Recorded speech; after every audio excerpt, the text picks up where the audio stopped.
Hey, welcome to the show, guys. We got a great one lined up for you tonight. Hope you and yours are doing well in these challenging and troublous times. If you'd like to support this channel, PayPal and Patreon links in the info box below. Like I said, we got a great show lined up for you today. We're going to go over the Coriolis effect. Many people love that argument. And of course, the Black Swan. But first off, how many ball-busters we got out there today? Ball-busters, assemble! Happening. Hello. Good evening. Good evening. Of course, y'all pile in right at the end, right? So I could get a good sound check on everyone. Thanks. Shall I let everyone know who's actually here? So we've got Bad Christian, otherwise known as Bible Literalist, or Paula, to be more precise. Hey, Paula. Hello. How's everybody? Very well. Good to have you. We've also got Righteous Force, honorary member. How you doing, Righteous? Hey. And Wow. Okay. Well, Don't get too excited. and we've also got 10th Man. How you doing, 10th? I'm dripping wet. I just got out of my hot tub. With your cigar. Yeah, with my cigar. And last but no means least, Adam Meakin. Good evening, everyone. Hope you're all okay. Pretty fine, pretty good. And Not coughing. Hey, Nathan, do we got Betty? Is Betty here? I don't think so. Is she here? Oh, is she? Sorry. I can see you there, Betty. Hey, Betty. Hey, I'm here. Hey, A girl. little late. Yeah. And Anthony Riley, otherwise known as Sleeping Warrior. Woohoo! Oh yeah, Anthony, the big boss, has been in. Good. Hey. Hey, what's happening, Tony? Oh, that's yeah. Thanks for coming in right before the show. I appreciate that. No worries. What are we talking about today, then? I think you did it purposely. Black Swan. I've just finished my tea. My dinner. All right, yeah, dinner. What'd you have for dinner, man? I had what they called filling, potatoes with filling and beans and cheese. Yeah, baked potato with cheesy beans and like stuff. It was fit. I need to ask Anthony to refrain from claiming that the Coriolis effect or any arguments revolving around the Coriolis effect are in any way, shape or form desirable or pleasurable for me, because they're not. I just want to make that clear right from the outset. Would Let's that be be a clear, third everybody- reference frame? Everybody revolve knows around that it. Coriolis is Nathan's guilty pleasure. Not guilty. Somehow pinned on me because I ended up talking about it on BALLBUSTERS, that somehow it's my favourite argument or something. Far from it. Well, at least Anthony was direct and not roundabout it. It's an equivalence because he likes arguing for gravity. In fact, if we were arguing about Coriolis, somehow Anthony will weasel gravity into the argument. Somehow, some way. Just because it's so boring. It's like it can't apply to the Earth unless it's turning, right? You've got to prove that the Earth's turning, otherwise you can't have Coriolis. Come on. End of sentence. That's it. It stops. It's not. That's just weak.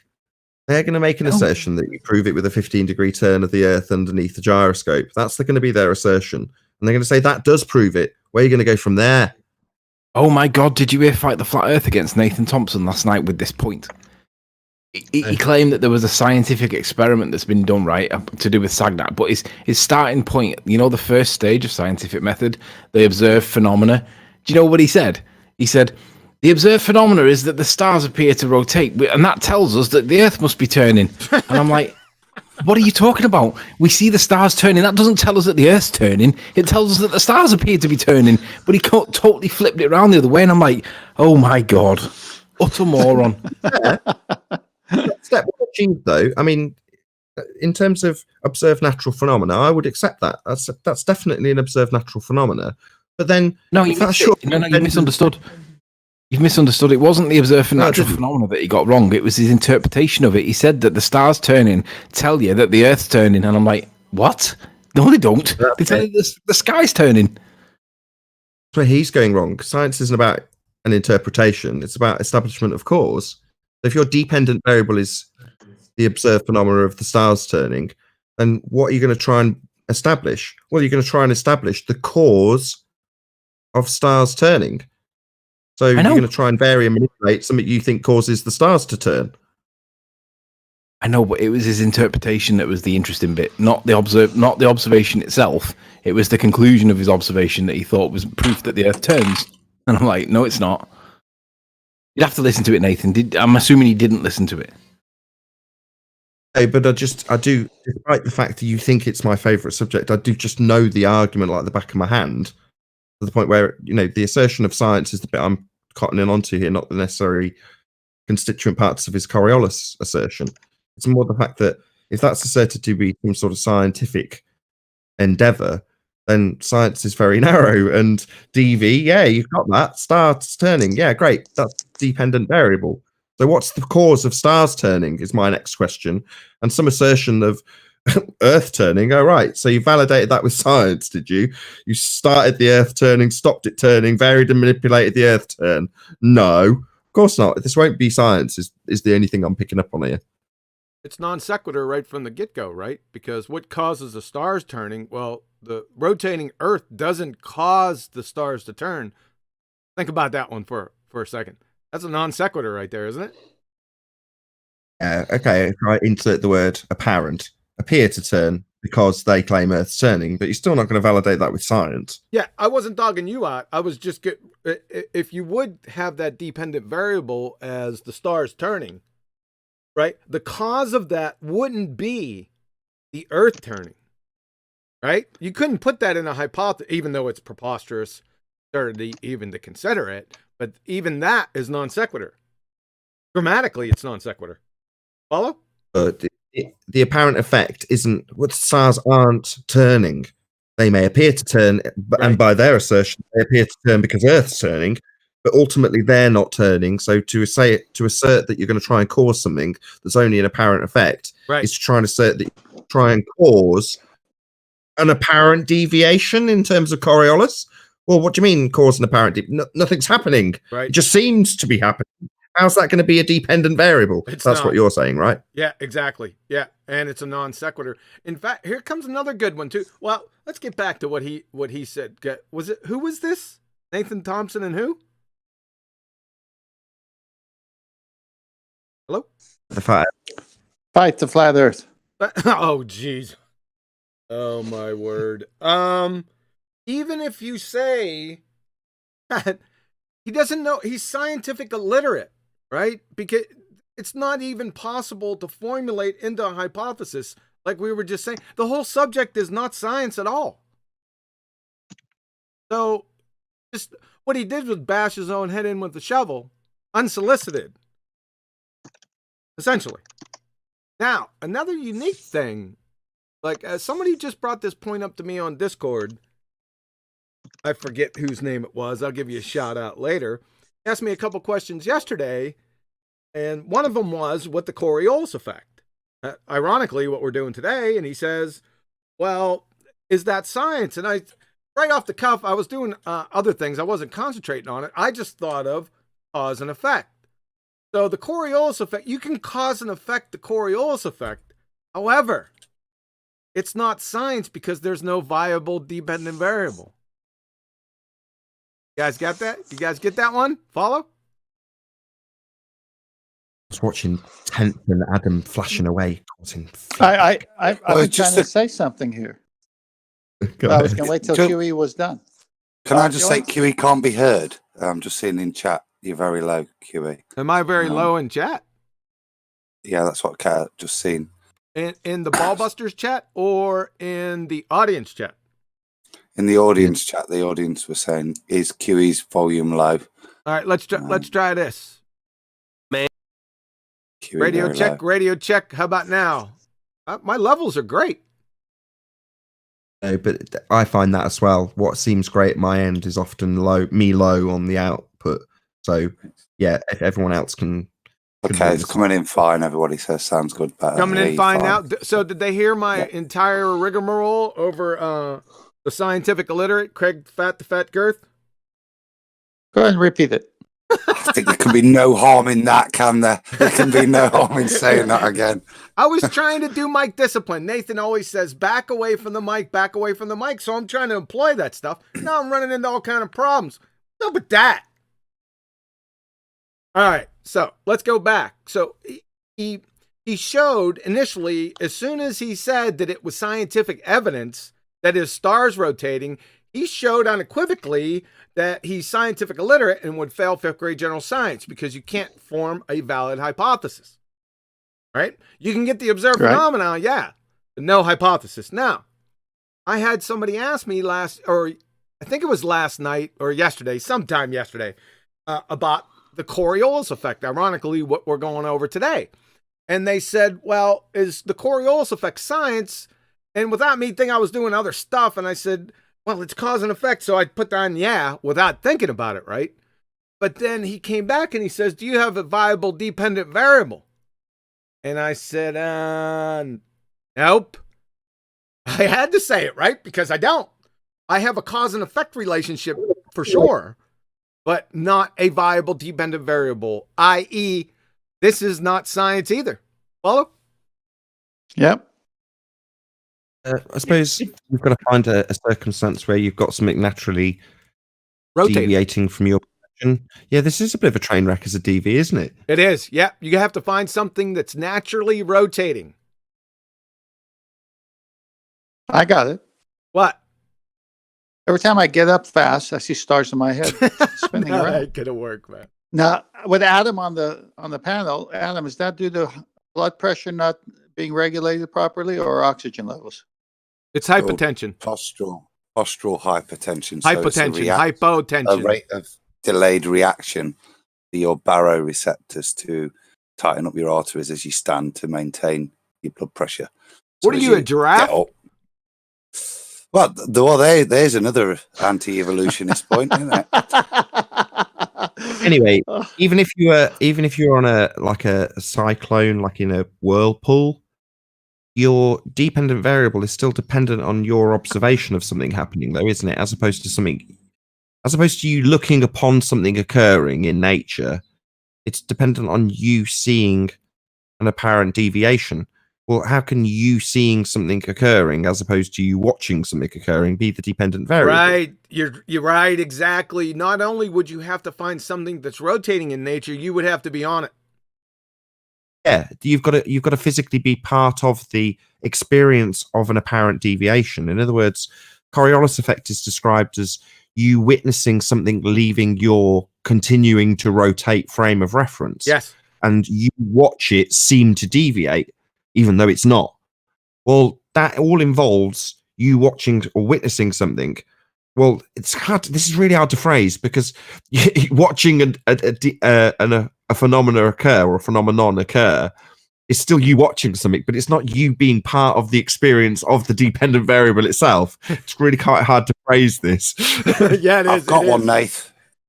Pirates of the Caribbean, where they're in the whirlpool. Right. The two ships. So that would be the only way I can think. You say you've got to be involved in it, haven't you? So if you were on a whirlpool trying to shoot the other ship, then I suppose you're going to have to mitigate for it. So, and you're going to experience it. That's wonderful, but so far beyond natural, it's untrue. Yeah, you'd have to. It's got Johnny Depp in it. It's got Johnny Depp. That's a great. I love that scene, by the way. Not the rum. Yeah, not the rum. Yeah, but that's you're the right. only... It's hard to get something natural, isn't it? Yes, that would be the only scenario I could think of, right? That you would be part. It would have to be a whirlpool, and you'd have to be in it. So it's not gonna. It's too difficult, man. But you can't do it. Hey, John. Yes. If you're interested, I've got the little soundbite of Fight the Flat Earth's opening sentence with that scientific method thing with the stars. It's in the first 10 seconds of him talking. It's in the BALLBUSTERS chat if you want to play it and listen to it, and we just have a good giggle at him. I really, you know what? let's just hold off on that, Anthony. I know you're hard up for that, but I don't want Fight the Fat Girth on BALLBUSTERS. He's too stupid. He is, but he's fully stupid. He is. Sorry, man. I'm not going to have him on here now. No worries. I thought you said you'd have him on in a Black Swan t-shirt, size small. Yeah. Oh, speaking of that, I just got, folks, I just got my premium hoodie. My wife just walked in 10 minutes ago with my premium hoodie with the Black Swan and the Black Swan on the back. I'm telling you, it's excellent quality. It looks great. It just went in the washer because some of the way they did the art and the paint is a little stinky. But all you have to do, I just sent it to the washer. It looks great. It feels great.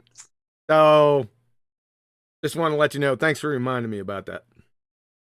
Oh, and listen also, before I forget, remember this is a BALLBUSTERS. Now, the audience is begging for a reasoned discussion, not a second grade playground, testosterone saturated, over talking dumpster fire, where nothing is established or affirmed save for noise and utter chaos. We get that all the time. Everyone entering this BALLBUSTERS Discord voice chat is clean slated. That is, any bad history between guests and any of the panel members will be put aside and not spoken of. However, there are 3 zero tolerance rules. Number 1, no ad homs. That is, attacking the man or woman in lieu of the argument. Number 2, no scattergunning. One topic at a time, each will be exhausted to conclusion before moving to the next, and be prepared to support every claim. And number 3, be polite, speak slowly and coherently. If any of these are violated, you will be server muted and immediately then kicked from the BALLBUSTERS voice chat. Now, if you look in the info box under this video, you will see a link to this BALLBUSTERS VC. You are free to join. After each presentation, there are only going to be 2 today, we're going to allow questions, comments, and rebuttals. Just wanted to remind you and the panel members. Any The only questions? problem with that, though, John, Again? it kind of limits the audience massively because there's not many ballers that satisfy them criteria. Well, they have to be adults, Anthony. This is an adult discussion. We have adults in the audience. People have been listening to this for 5 years, and most can't get very much out of it, especially the new people. They come in here and they say, what in the world is this? Right? Because there's so much history between the regulars on the circuit. And it's not good for communication. No one's message gets through. It's a jumbled muster of a cluster, right? And we don't want that. We want people understanding the topics, not the personalities and the rhetoric, but the actual facts. So that's what I'm trying to do. I may fail, but I will try. Hello? What's first? Black Swan or Coriolis?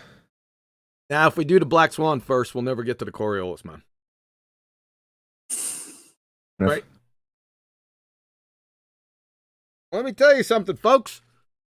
We're not spinning. Any questions? No. We'll go a little bit further than that. So, how we do this, how we explain this, how I've been explaining this for the past 4 years is using the Coriolis effect. Okay? It's very easy. It's also very easy to get sidetracked.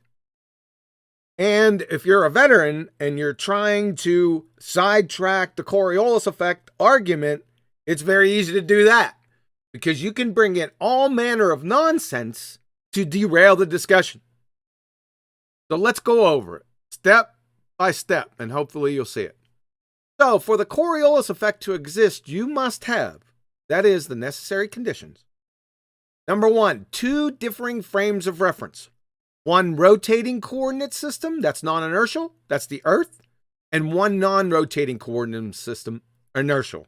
That's the atmosphere and anything in it. Folks, if you are in a position or an argument with somebody about the Coriolis effect, have them cite the definition of the argument, because they're going to come up with all manner of making shit up, telling you what they think the Coriolis effect is. They don't have a clue. I've been out here, like I said, for 4 years, close to it, coming up here in May. And I have yet to have one baller cite the Coriolis effect or the Coriolis force definition. Not one. That's the problem. So let's go through it. Coriolis effect from Sigard Douglas, Introduction to Ocean Sciences, 2nd edition, Critical Concept Reminders. When set in motion, freely moving objects, including air, that's atmosphere, and water masses, clouds, water vapor, move in straight paths while the Earth continues to rotate independently. Because freely moving objects are not carried with the Earth as it rotates, they are subject to an apparent deflection called the Coriolis effect. To an observer rotating with the Earth, freely moving objects that travel in a straight line appear to travel in a curved path on the Earth. Very simple definition. If you take 10 seconds, read it thoroughly again, you will grasp it. I'll guarantee it. It's very easy. We're going to show an example of that here in a couple minutes. So, in other words, anything not tethered to the Earth is freely moving. Number 2, the object in question, not physically attached to the rotating coordinate system, that's the Earth, appears to deflect. That is, moves independently of the rotating coordinate system. Why? Well, because it's not attached to it. And that system's rotating. From a vantage point anywhere on the rotating coordinate system, that is the Earth.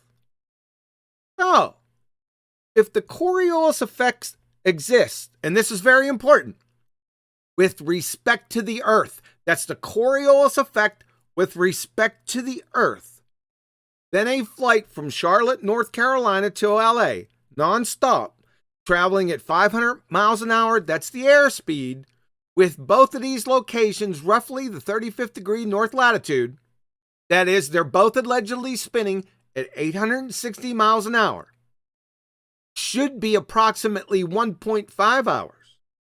However, that flight time is 4.5 hours. The Charlotte to LA flight airspeed's 500 miles an hour.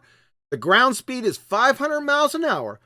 Plus, you have to add the 860 miles an hour alleged rotation speed of the Earth that's rolling into your face because you're traveling west and the Earth is rotating eastwards.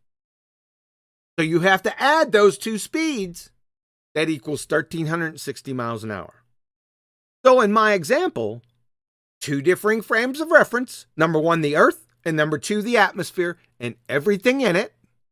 Number 2, the plane in the atmosphere is freely moving. That is, it's not attached to the rotating coordinate system and is flying in a straight path. In other words, based on the law of non-contradiction, each the Coriolis effect with respect to the Earth and the Charlotte flight at 1.5 hours are either both true or both false.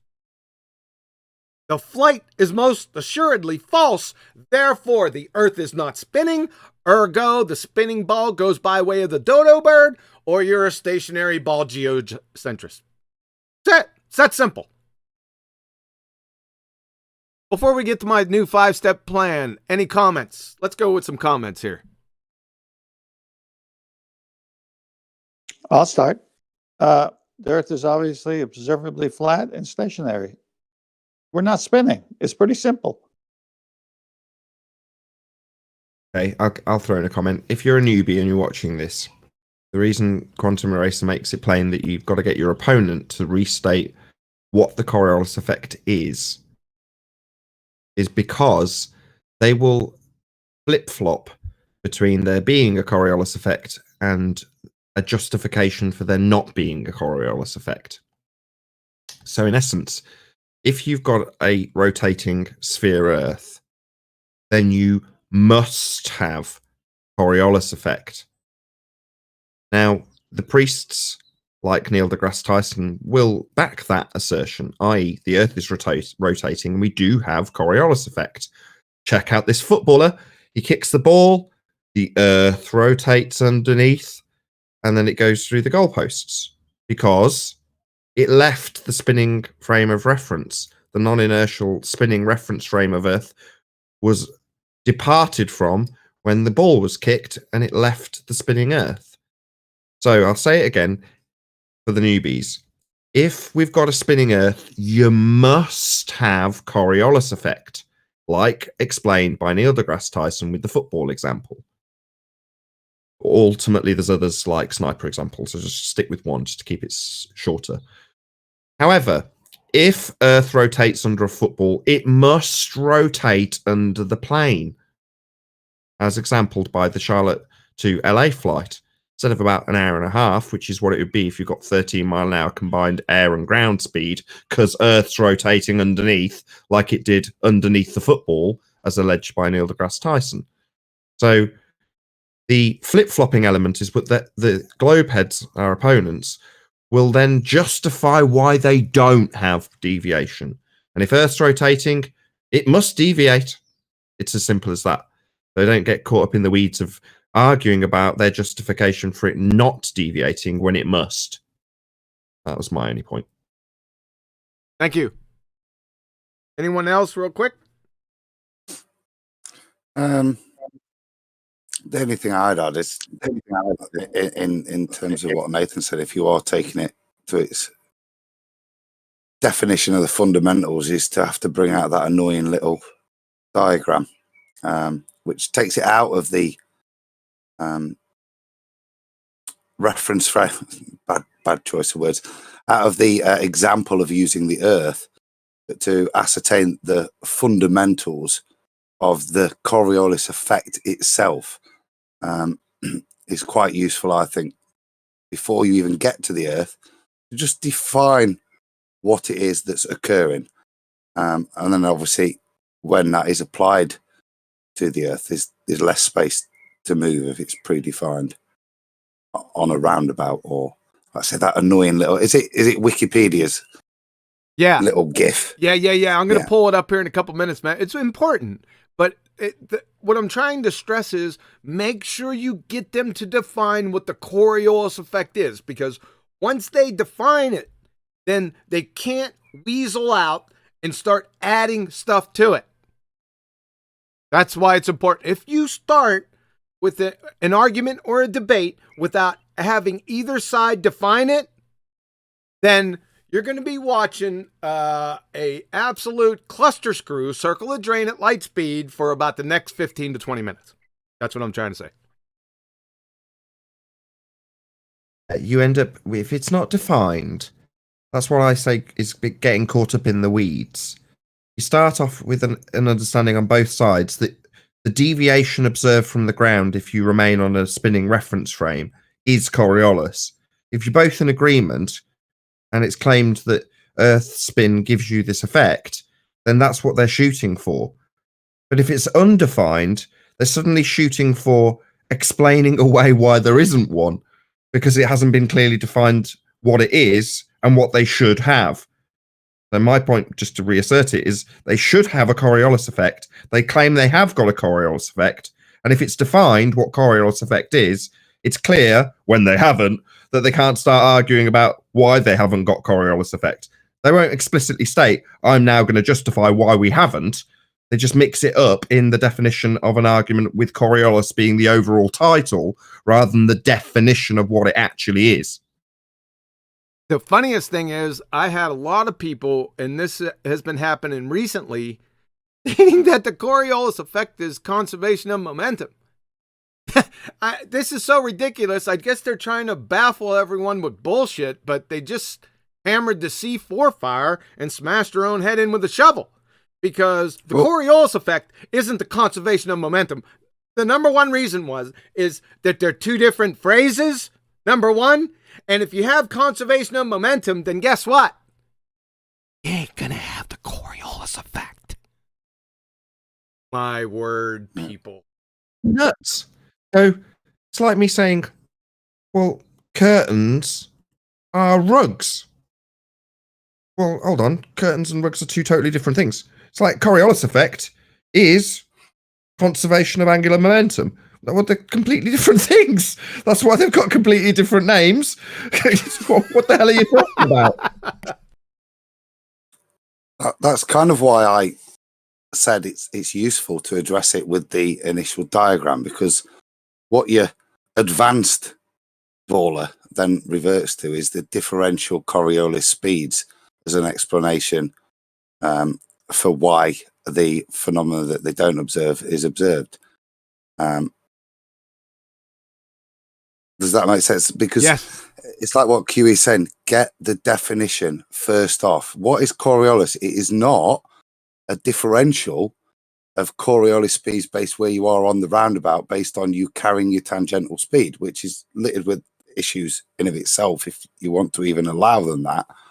But that's not Coriolis as defined. That's a differential based on an assumption of, let's say, carrying a tangential speed on takeoff, i.e. going 800 miles in one direction, but actually traveling in the reverse. But this, you know what I mean? To keep things up, it's such a bastardization when they try the apologetics away from the definition of Coriolis. That, like I say, for me, get the definition outside of any earthly viewpoint first. And there's less wiggle room. Yeah, you just have to have them define it. That's all. And make sure you got the correct definition. Very easy to find it. It's very easy to understand it. So we're gonna roll on.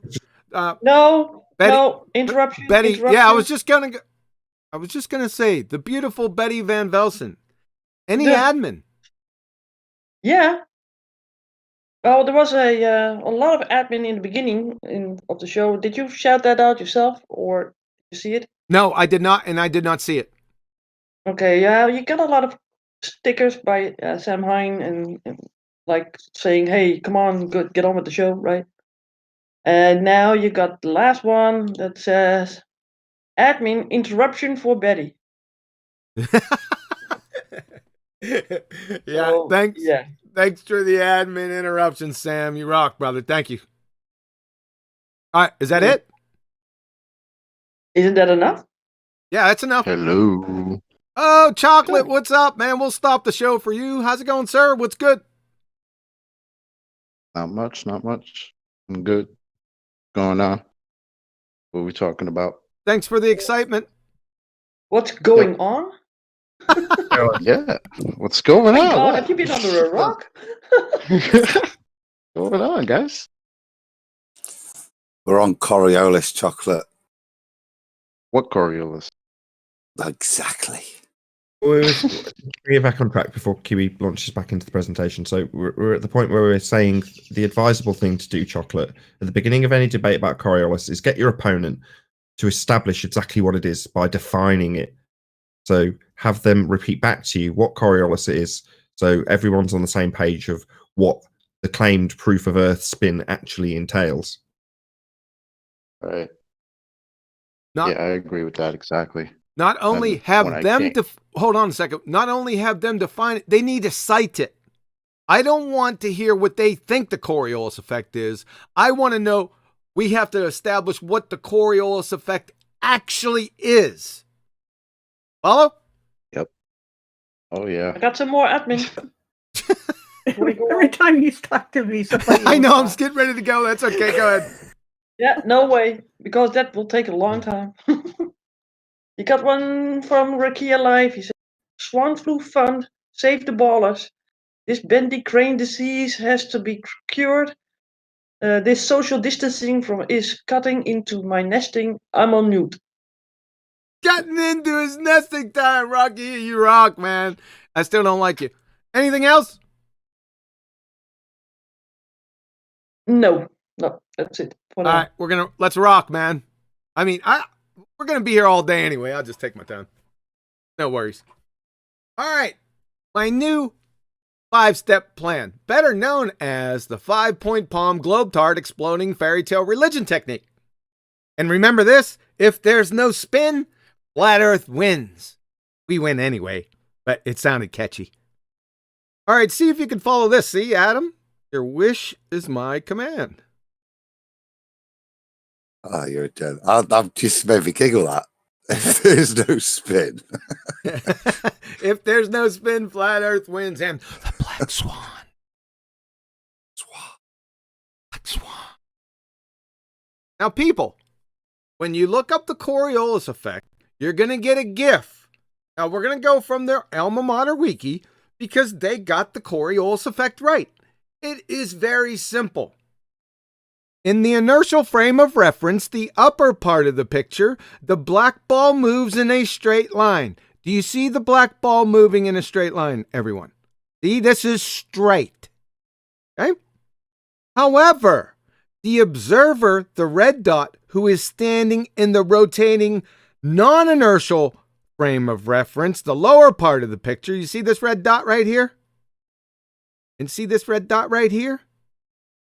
Well, when this red dot starts to rotate this way, starts to curve, and the ball's going straight, what's happening here is the ball's going straight, but since the observer is rotating and curving, it appears that the ball is. But it's not. It's going straight. Like I said, however, the observer red dot, who is standing in the rotating non-inertial frame of reference, sees the object as following a curved path due to the Coriolis effect. Now, did anyone hear me say anything about latitude or longitude lines? No? How about directions? Was directions mentioned down here? No? Why is that?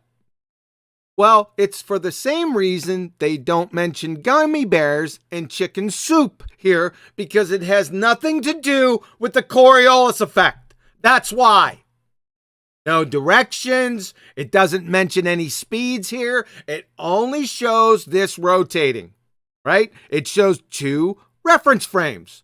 One that the ball is in and one that the rotating reference frame observer is in. This is very simple to understand.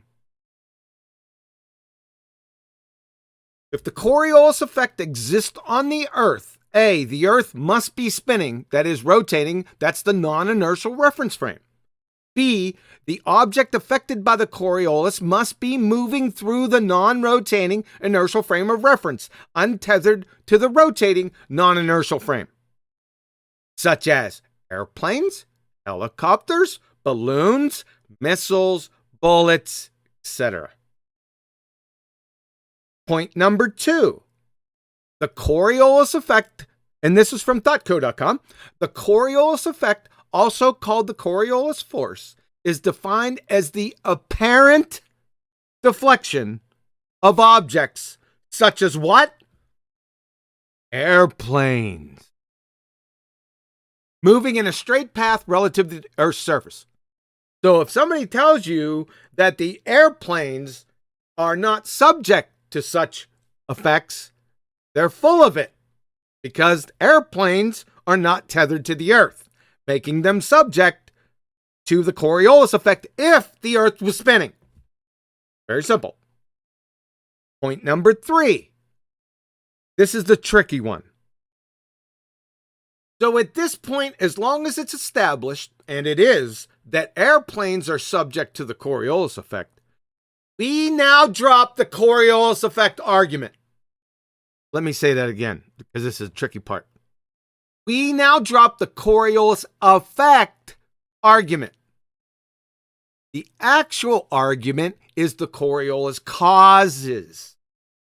That is, the conditions that afford the existence of the Coriolis effect. You must have two differing frames of reference, like I just defined above with Seagar Douglas, and I just showed you from the Alma Mater Wiki. So, point number 4. The velocity of a plane, that is the airspeed traveling due east or due west, must be either added or subtracted to the velocity of the rotating Earth, depending upon the direction of travel of the plane. Make sense? So if a plane is traveling due west, at 500 miles an hour airspeed, and the Earth is traveling due east at 860 miles an hour ground speed, the velocities are added together. 500 miles an hour air, 860 miles an hour ground equals 1,360 mile an hour total. I hope everyone follows that. It's very easy. If a plane is traveling west and the thing that's underneath you is coming at you east, then you have to add those two velocities together.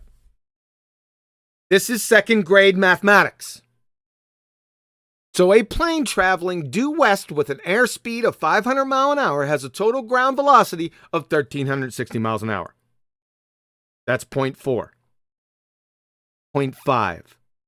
To find the time the plane flight would take, we use the formula distance equals rate times time. Then we rearrange that formula to solve for t, time.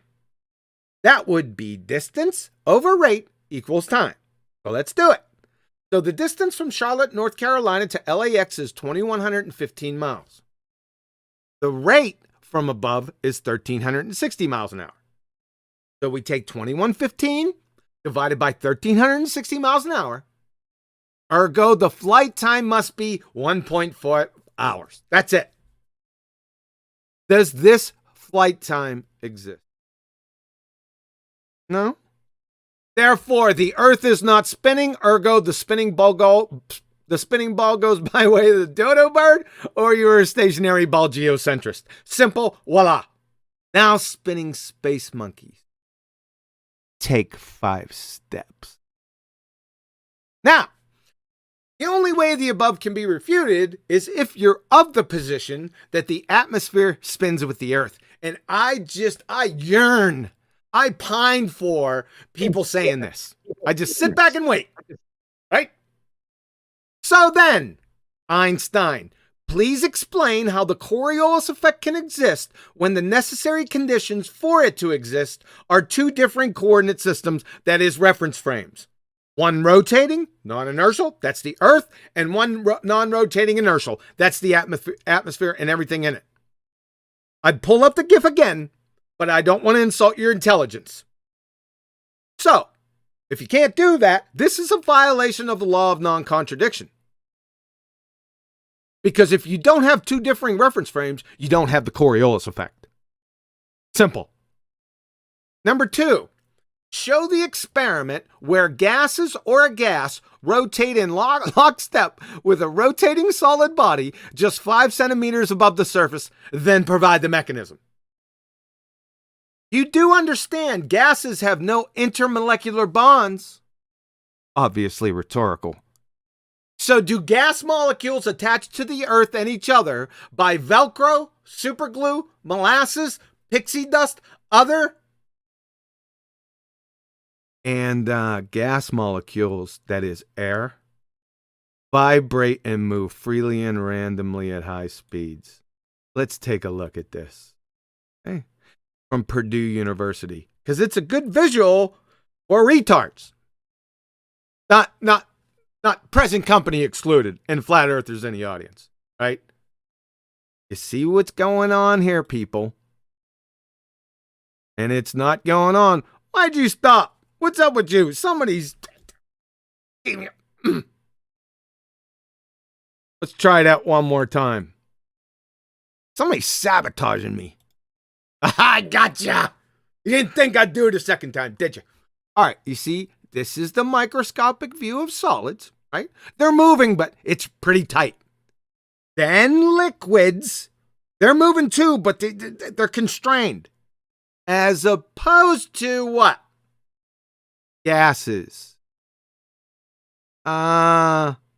Lucy has some explaining to do. How can they be attached to the Earth and also moving randomly and freely in all kind of different directions, right? It's a violation of the law of non-contradiction again, folks. Like I just said here. How can gas molecules that make up the atmosphere that move freely and randomly at high speed, yet, according to the BALLBUSTERS, rotate in unison, that is not moving freely and randomly at high speeds, with the Earth from west to east? Yep. You got it. It's a violation of the law of non-contradiction number 2. Let's go to number 3, my favorite. Please explain east, north, and south surface winds on a spinning ball that has the atmosphere that is air, wind, and gas rotating with it from west to east.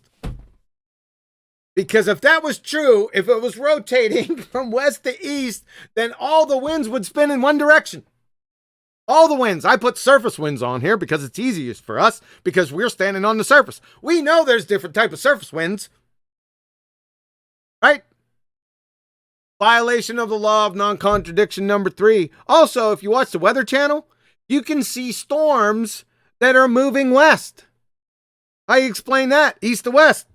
How can they be moving from east to west and then west to east at the same time? Please. Bonus question. How can you have different wind speeds moving in different directions simultaneously at differing elevations of the atmosphere, all the while the atmosphere is collectively spinning east in unison the same? It'd be easier reconciling married bachelors. This is violation of the law of non-contradiction number 4. By the way, these are contradictory statements. The atmosphere spins with the earth and the existence of east, north, and south surface winds. Not even speaking to the differing wind directions and speeds we just went over above. Which one of these statements do you think is false? Because one of them have to be false, right? Which one? I know my pick. And incoherent second graders everywhere know their pick. Ballers have a challenging time with it. Moreover, following the baller's yarn, every cubic nanometer of atmosphere traveling horizontally from the equator to the center of rotation must have differing tangential speeds. And every cubic nanometer of atmosphere rising in elevation from each respective horizontal cubic nanometer of atmosphere must have differing tangential speeds. In fact, the higher the elevation, the faster they'll need to travel to keep up. And all of this is rolling along at different speeds in unison? East! Violation of the law of non-contradiction number 5. This is so far beyond preposterous ludicrousness, absurdity, evolution, whatever that is, multiverses, and married bachelors are blushing. And does anyone know how far up this increasing speed rope-a-dope fairy tale spinning atmosphere ends? I'd like to see that. It'll give a whole new meaning to guillotine wind shear. Goodness gracious, people. P.S. Are the gas molecules attached to each other by Velcro, glue, pixie dust, molasses, other? And where is the energy coming from for the continuous shot in the arm injections needed to keep each successive cubic nanometer atmosphere higher elevation brethren in tow? Let me stop right there before I get to hurricanes. Questions, comments? Go first. Any objections? By all means, sir. No, great. Said a couple of times, and it's got me thinking about, really getting somebody to understand how the example works, and he highlighted that twice. But then he didn't actually verbalize it. But I'm gonna do it in such a way. This is new. I'm making this up as I go along, but I'm hoping it will go well. So, if you're in the audience, follow along with me as I describe this to you.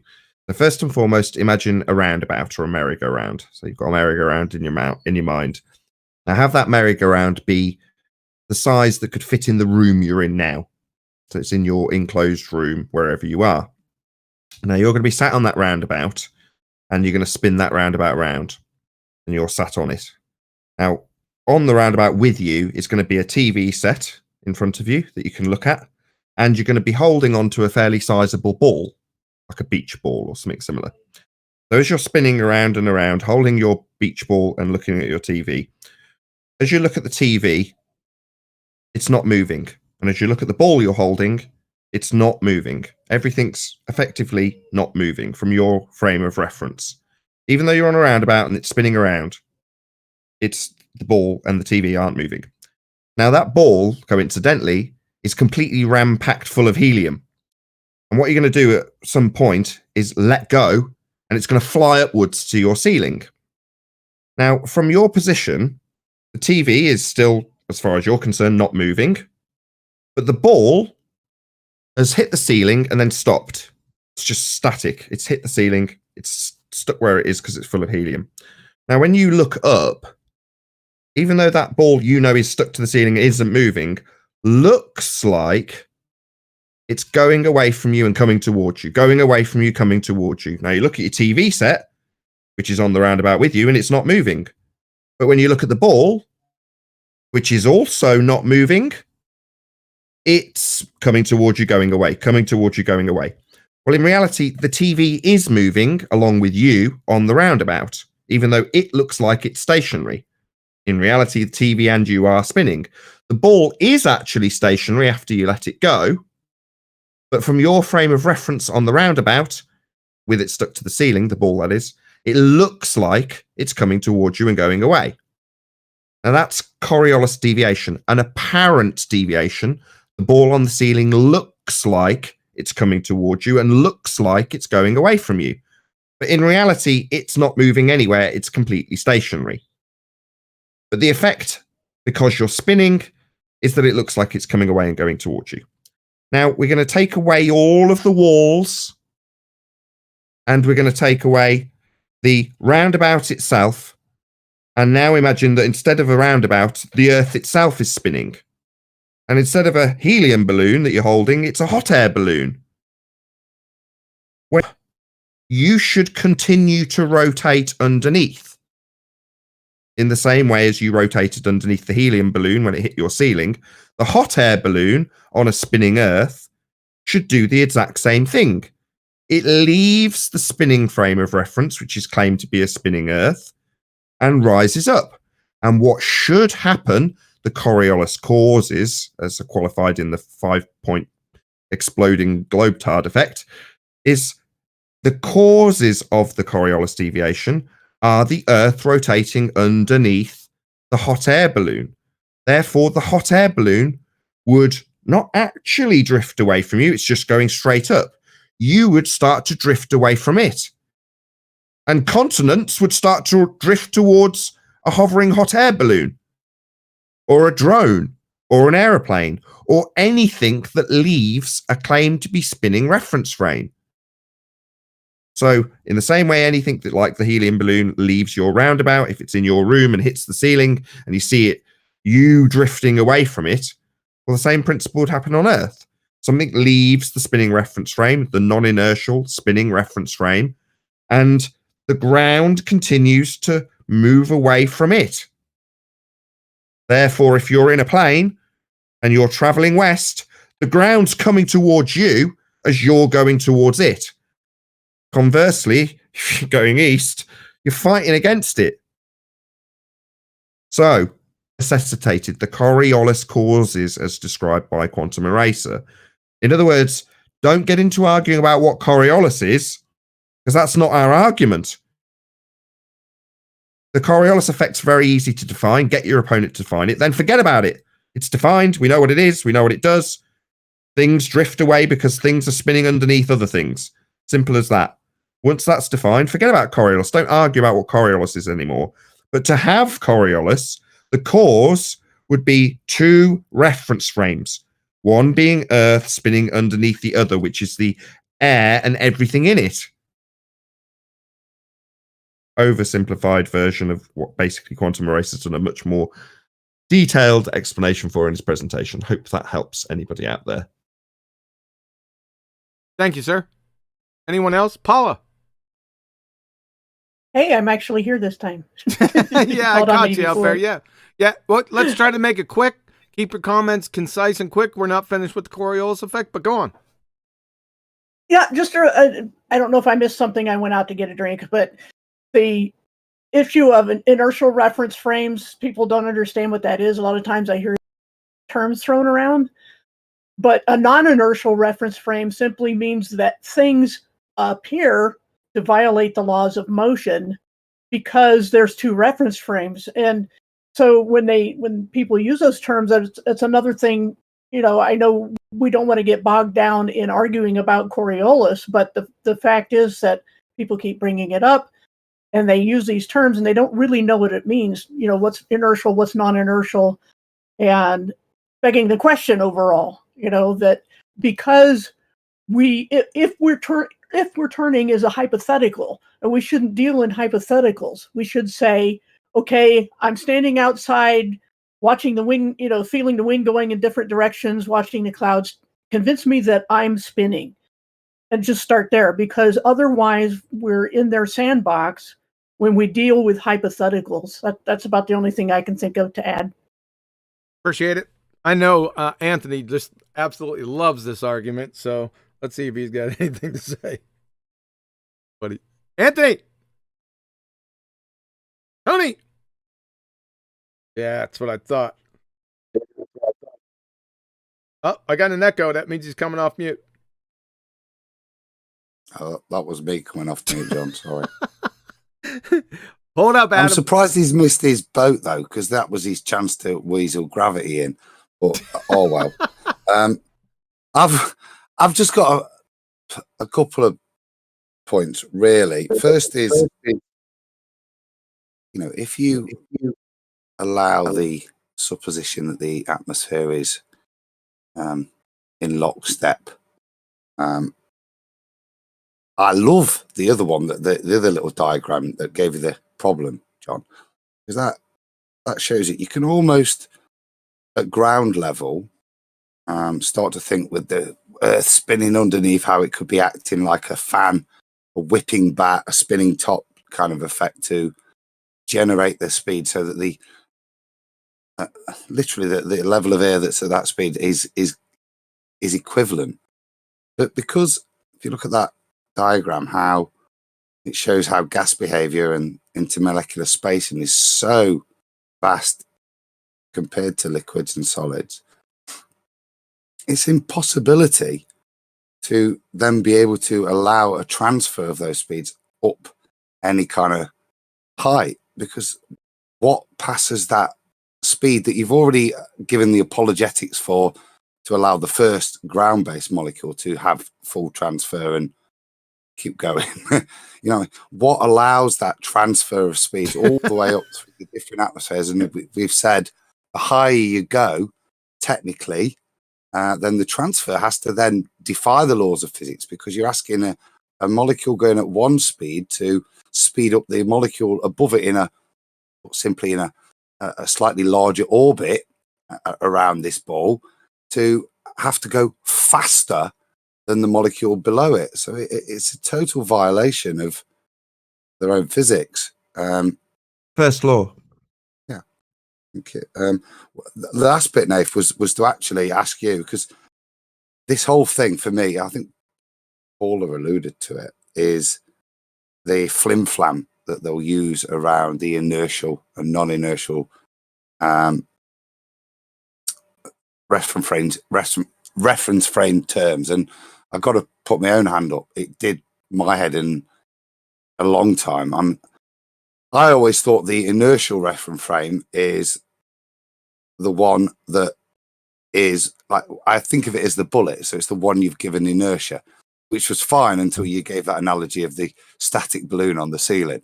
But to me, when you're arguing with a baller, that's one thing they keep trying to chop and change and using those phrases to confuse. I just Right. kind of wanted you, Nath, because you are the master of unpicking that. If in language terms, no, you'd be better off with Paula, but that does blow my mind. You're right. So in my example with the balloon on the ceiling or the ball on the ceiling, you on the roundabout are on the non-inertial reference frame, which is, I won't bother detailing why, but that's why I had the TV in the example. But nevertheless, the ball, weirdly, is in the inertial reference frame. Yeah, it's because the word inertia has to do with the laws of motion. That's all it's about. It doesn't mean that something is moving necessarily, that, which one was caused to move, because both are moving. You're moving in one frame and the bullet is, or whatever, is moving in another. So they're both inertial in that regard in the intuitive sense. But when they talk about that in physics, what they mean is, does it appear to adhere to or violate the normal laws of motion? So if you're on the roundabout throwing the ball, That's the non-inertial reference frame because it appears that the ball is doing something impossible. Does that make sense? That's a I like that. a way of describing it that encompasses all the descriptions, probably. Yeah, much better. So I said, I was all good till Nathan's description. I just have it. That's just my way of reconciling Yeah. it. So non-inertial with the TV in the description. The TV, from your point of view, as you look at the TV, is not moving. Whereas from your position, the ball is moving. So that's why that's got the attribution of being the inertial reference frame. Well, Because actually, sorry to interrupt, but actually it's because the ball is moving sideways. When you throw it out away from you and it seems to curve, or it curves to you receiving the ball, you should have caught it, but it went sideways. That's why it's non-inertial. Because it didn't go in a straight line. Yeah. It's non-inertial movement. I agree with you, until Adam pointed out that in my example, the ball is still deviating. It's still got that motion from your vantage, but it's stopped completely. It literally has no inertia at all. It's stopped. Yeah, so its movement's non-inertial. Yeah, it's confusing because of we thinking of motion in the intuitive sense, like I said, but what they mean by non-inertial is it did something impossible according to the laws of motion from what it appears because we're spinning. That's why it's non-inertial. But can I ask though, wouldn't the balloon or the ball, as Nathan put it, with the helium on the ceiling, wouldn't that be analogous to, let's say, a drone that's just hovering, that's not moving at all, and you're moving underneath it on the merry-go-round, on the non-inertial reference frame? It would be the same thing because it's not moving. But it'd look like it's moving. It would have non-inertial movement. Yeah, of course. That's brilliant, that, Paula. Thanks for that. That's really. I did like you throwing the TV on there, Nathan. That was pretty cool because it helped to distinguish for people that might not understand this, because I know that non-inertial and inertial reference frames, because I had to think about it a little bit when I first got into this too. So I get why people might get confused, but we've done this so many times that it's like it's whatever now. But yeah, that the throwing the TV in there as to show how it's not moving in your reference frame, but the ball is, as in like it left the reference frame. How that was pretty good. Yeah, I'm getting Miley Cyrus visions off it. I almost want to shout him out, man, but I'm not going to. Just before that goes into a total train wreck. No, it doesn't matter what they're called. So this confusing terminology aside, reference frame 1 and reference frame 2. One is spinning, one is not spinning. It doesn't matter about the confusing terminology. You've got a spinning and a not spinning reference frame. That's all that's important. And when one leaves the spinning reference frame, if you are watching it and remain on the spinning reference frame, it seems to deviate. Even though if it's being thrown, let's forget about my static ball on a ceiling example. If it's being thrown, it's going in a straight line, but seems to go in a curved line. Not because it is curving, but because you remain on a spinning reference frame underneath it when it leaves it. The point being that anything that's left your hand on a spinning roundabout, once it leaves your hand, it essentially travels in a straight path, but from your vantage point appears to curve because you continue to spin underneath. But the non-inertial and inertial reference frame descriptions don't even have to come into it, and didn't in that little amble that I just gave you. You've got reference frame 1, that's the spinning reference frame 2, that's the not spinning frame, and you're sat on the spinning one when something leaves it. That's simple. It doesn't really matter what they're called. 10th. Really now, after that detailed back and forth? I was surprised you were even there.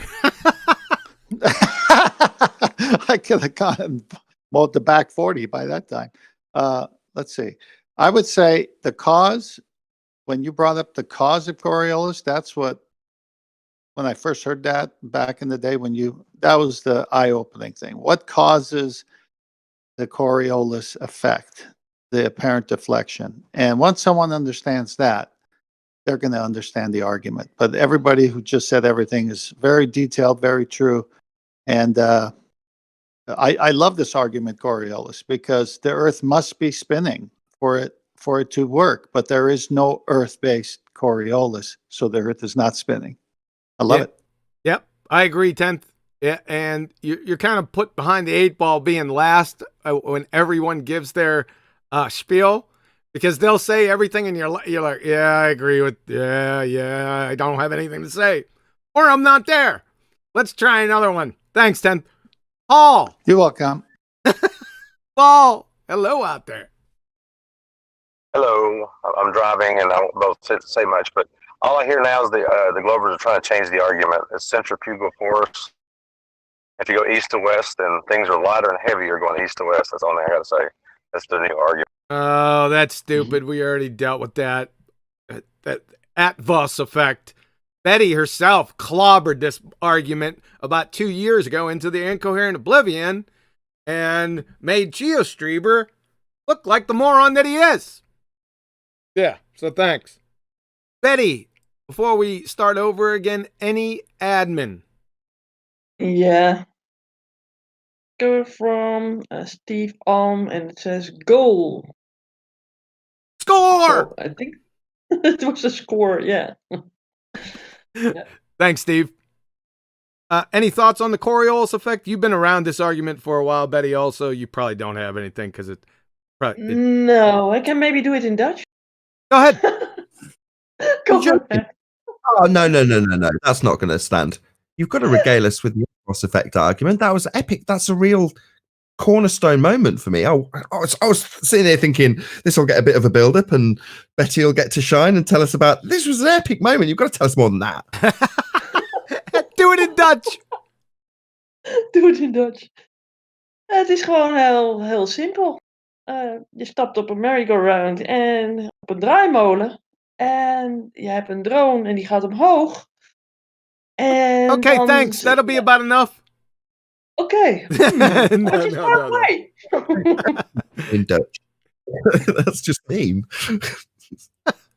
Yeah. In fact, I might run that. I have that premiered in the next couple weeks. We could talk about that.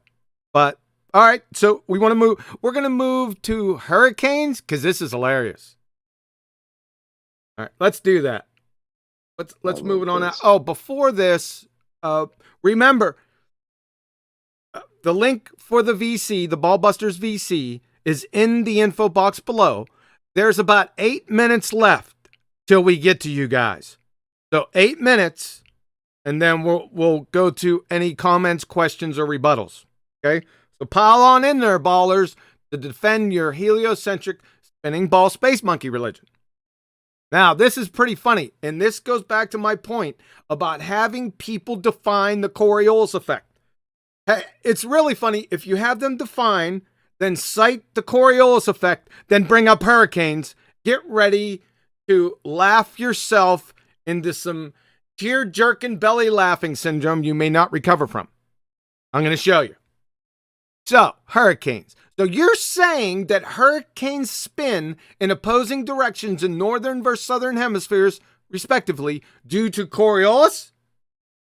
I'd sure like some of the angel dust lace shrooms the distinguished space monkeys are starting. Let's focus on apparent deflection, not real, appears, does not actually in the following citations. We'll go through them real quick. Remember Douglas Seagar above. Remember, because freely moving objects are not carried with the Earth as it rotates, they are subject to an apparent deflection. Apparent. Not real. Not actually. Called the Coriolis effect. To an observer rotating on the Earth, freely moving objects that travel in a straight line appear to travel in a curved path on the Earth. Appear, not actually. From Oregon State and the University of Florida, they adopted the same definitions. The effect of the Coriolis force is an apparent deflection, i.e. not actually, of the path of an object that moves within a rotating coordinate system, like we've been saying 1,000 times above, the object does not actually deviate from its path. I say again, the object that you're observing in the inertial frame of reference, with you being in the non-inertial frame of rotating reference, does not actually deviate from its path. It only appears to do so because of the motion of the coordinate system. Like we showed you in the GIF from Wiki. They're all lining up. Okay? From Utah State University, the Coriolis force is an imaginary force because objects affected by it are really following a straight path. It is an apparent deflection, i.e. not actually, we see from the vantage point frame of reference of the rotating Earth, like we've been saying for the past 25 minutes. California State University, the Coriolis effect describes the apparent deflection, that means not actually, of an object traveling in a straight line. See them all lining up? Let's finish it up with, who do we got here? Encyclopedia.com. See if they have a different definition. Within its rotating coordinate system, the object acted on by the Coriolis effect appears to deflect, that means not actually, off its path of motion. This deflection is not real.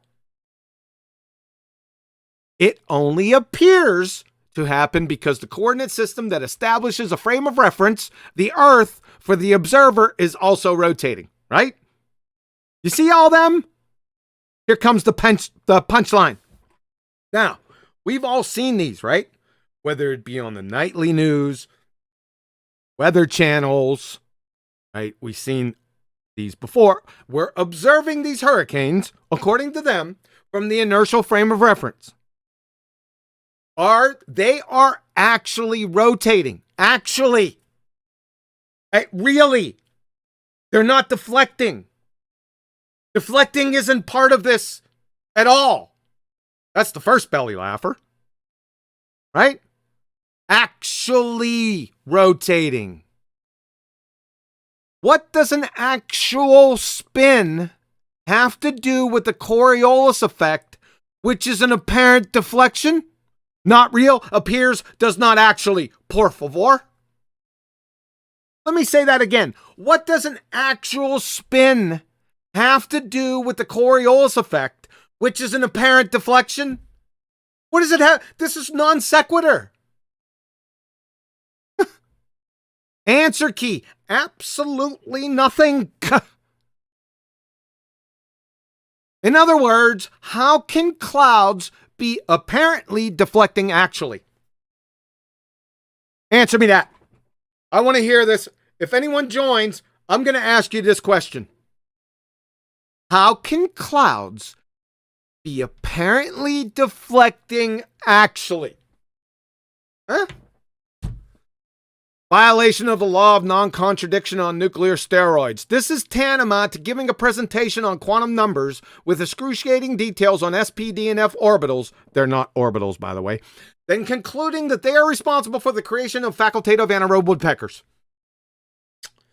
Alice in Wonderland is more tenable than the ball-tard spinning space monkey religion. The prosecution rests simple. You live in a fairy tale, the end. P.S. Folk called Pendulum from plusmass.org. Once you set one in motion, its direction of swing will rotate at a rate of about 0.2 degrees every minute. But in fact, it isn't really the pendulum that's rotating. The pendulum is swinging back and forth in exactly the same direction.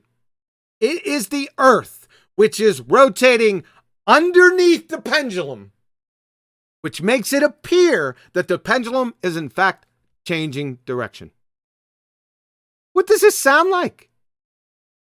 It wouldn't sound like what we've been talking about for the past 25 minutes now, would it? If that's true, then why couldn't we just hover in a helicopter in North Carolina for 3 hours and catch a Dodger game?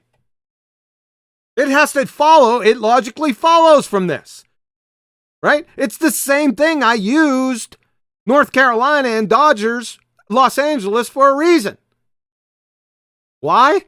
Well, because then a flight from Charlotte, North Carolina to LA, nonstop, traveling at 500 miles an hour airspeed, with both locations roughly 35th degree north latitude, both allegedly spinning at 860 miles an hour, should be 1.5 hours, but it's 4.5 hours. Charlotte to LA flight, airspeeds 500 miles an hour, ground speeds 500 mile an hour plus 860 miles an hour, like we went over above, alleged rotation speed in your face. So that equals 1,360 miles an hour. Distance between Charlotte, North Carolina and Los Angeles is 2115 miles. Flight time must be 1.5 hours. Actual flight time, 4.5 hours. It's over. Does this flight time actually happen? No. Then say bye-bye now to your dignified and knighted ball-tard spinning space monkey religion. Oh, by the way, Modus Tollens, let me show you something. If P, then Q, not Q, therefore not P.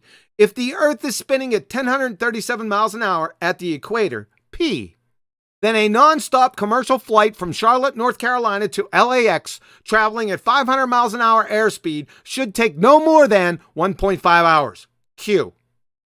The non-stop flight takes 4.5 hours, i.e. not Q, therefore not P. The Earth is not spinning.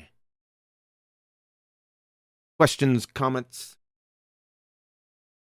I think it was Kosho that was in an argument. It wasn't on my show, but on someone else's show about Coriolis deviation when it came to cyclonic wind activity. And the end assertion that he had to use to square the circle was to say that the wind was actually traveling in a straight line. Yep. And it only appeared that they were actually rotating because of the Earth spin. I mean, I don't know how more ridiculous you can get. It's one of my questions that I've asked before. I mean, something that would be taking a picture or let's say quote unquote a high altitude satellite picture of a hurricane that's actually rotating, right? That would be in the inertial reference frame, right? Yeah. Anybody? Yes. Yeah. The satellite that's taking Right, it. Yes. right. Yes. Yeah, that would be in the inertial reference frame. So then why would it appear to be rotating? Because shouldn't that deviation just be apparent from the non-inertial reference frame? Whoa! You're not talking about it. You're not talking about a deviation. You're outside the subject area, because the Coriolis effect is an apparent deflection. No, he's not. He's not. You missed what I said. Go ahead. No, right. According to Kosho, when pinned with this argument, his squaring of that circle, which is to say, no, it's not an actual deviation when we're talking Coriolis. It's an apparent deviation. The thing's going straight.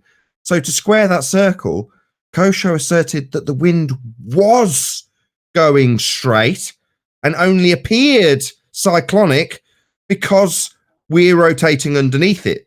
So in other words, in this example, I didn't think the penny had dropped when I said it and there was a long silence.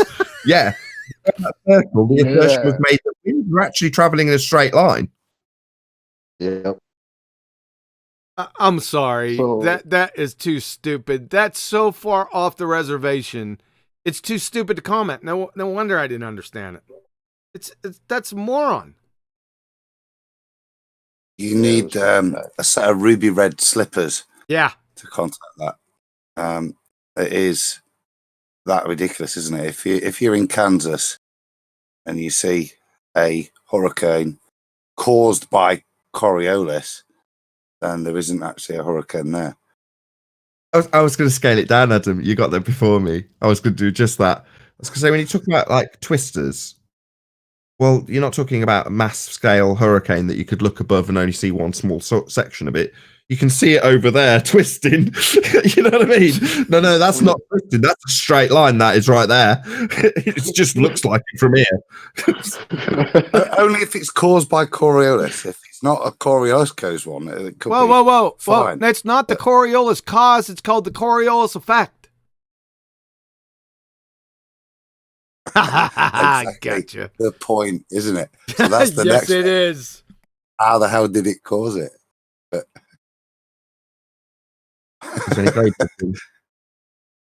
Yes, sir.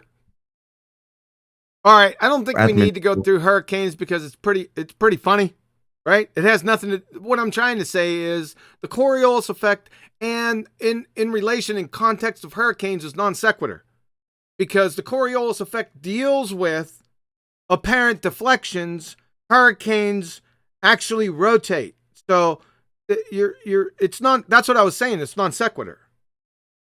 So I don't think we need to go on with this. Everyone gets this. Incoherent second graders and such.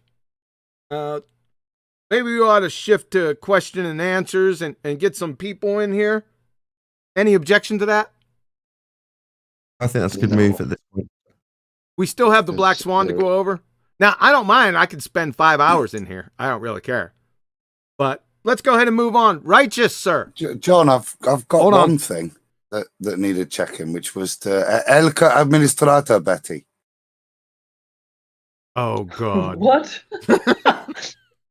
She's got a problem with my North Netherlands accent, you see. Yeah. There was some fun going on that I was talked in Dutch, and someone said that I was talking double Dutch. Double Dutch. And then she was claiming, John, in the week when we were chatting, she was trying to make out that when I was being kind enough to try and operate her OBS in Dutch, that my accent was not understandable. Yes, he did. I mean, you were there, you heard it. Yeah, I did. I heard it. Yep. Yes, sir. So, I'm not having it, Van Velsen. Talking double Dutch. In fact, it was a lot of laughing on her part, by the way.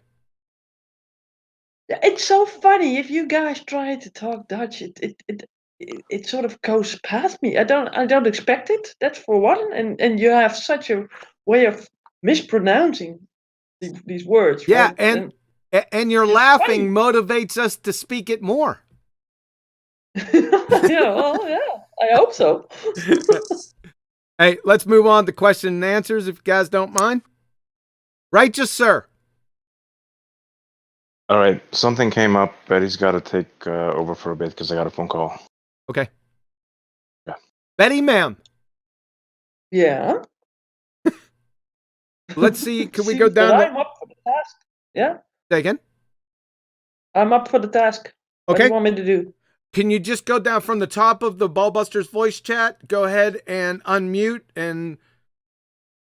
Well, the first one is on deaf mute, so that would not be. Yeah, possible. I seen that. I seen that. Okay. I think the next one is coronavirus is tasty. Tasty.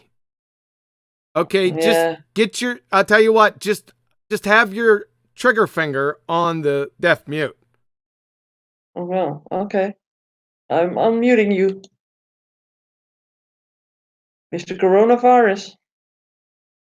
You're in the room. Hold your distance. Any questions or comments or rebuttals, sir, with the Coriolis effect argument?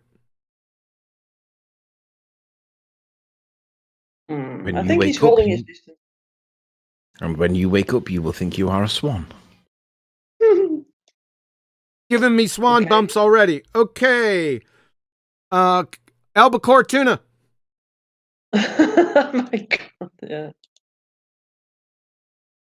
Al-Biruni. That's correct? Al-Biruni, you are off mute, sir.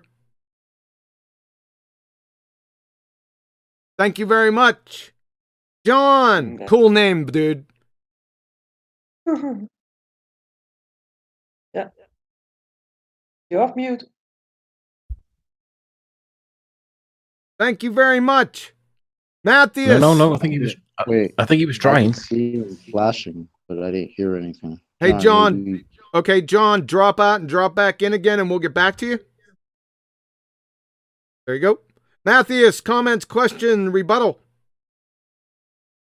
Well, to me, the Earth not spinning is kind of common sense because, well, we don't feel any spinning, we don't feel any movement,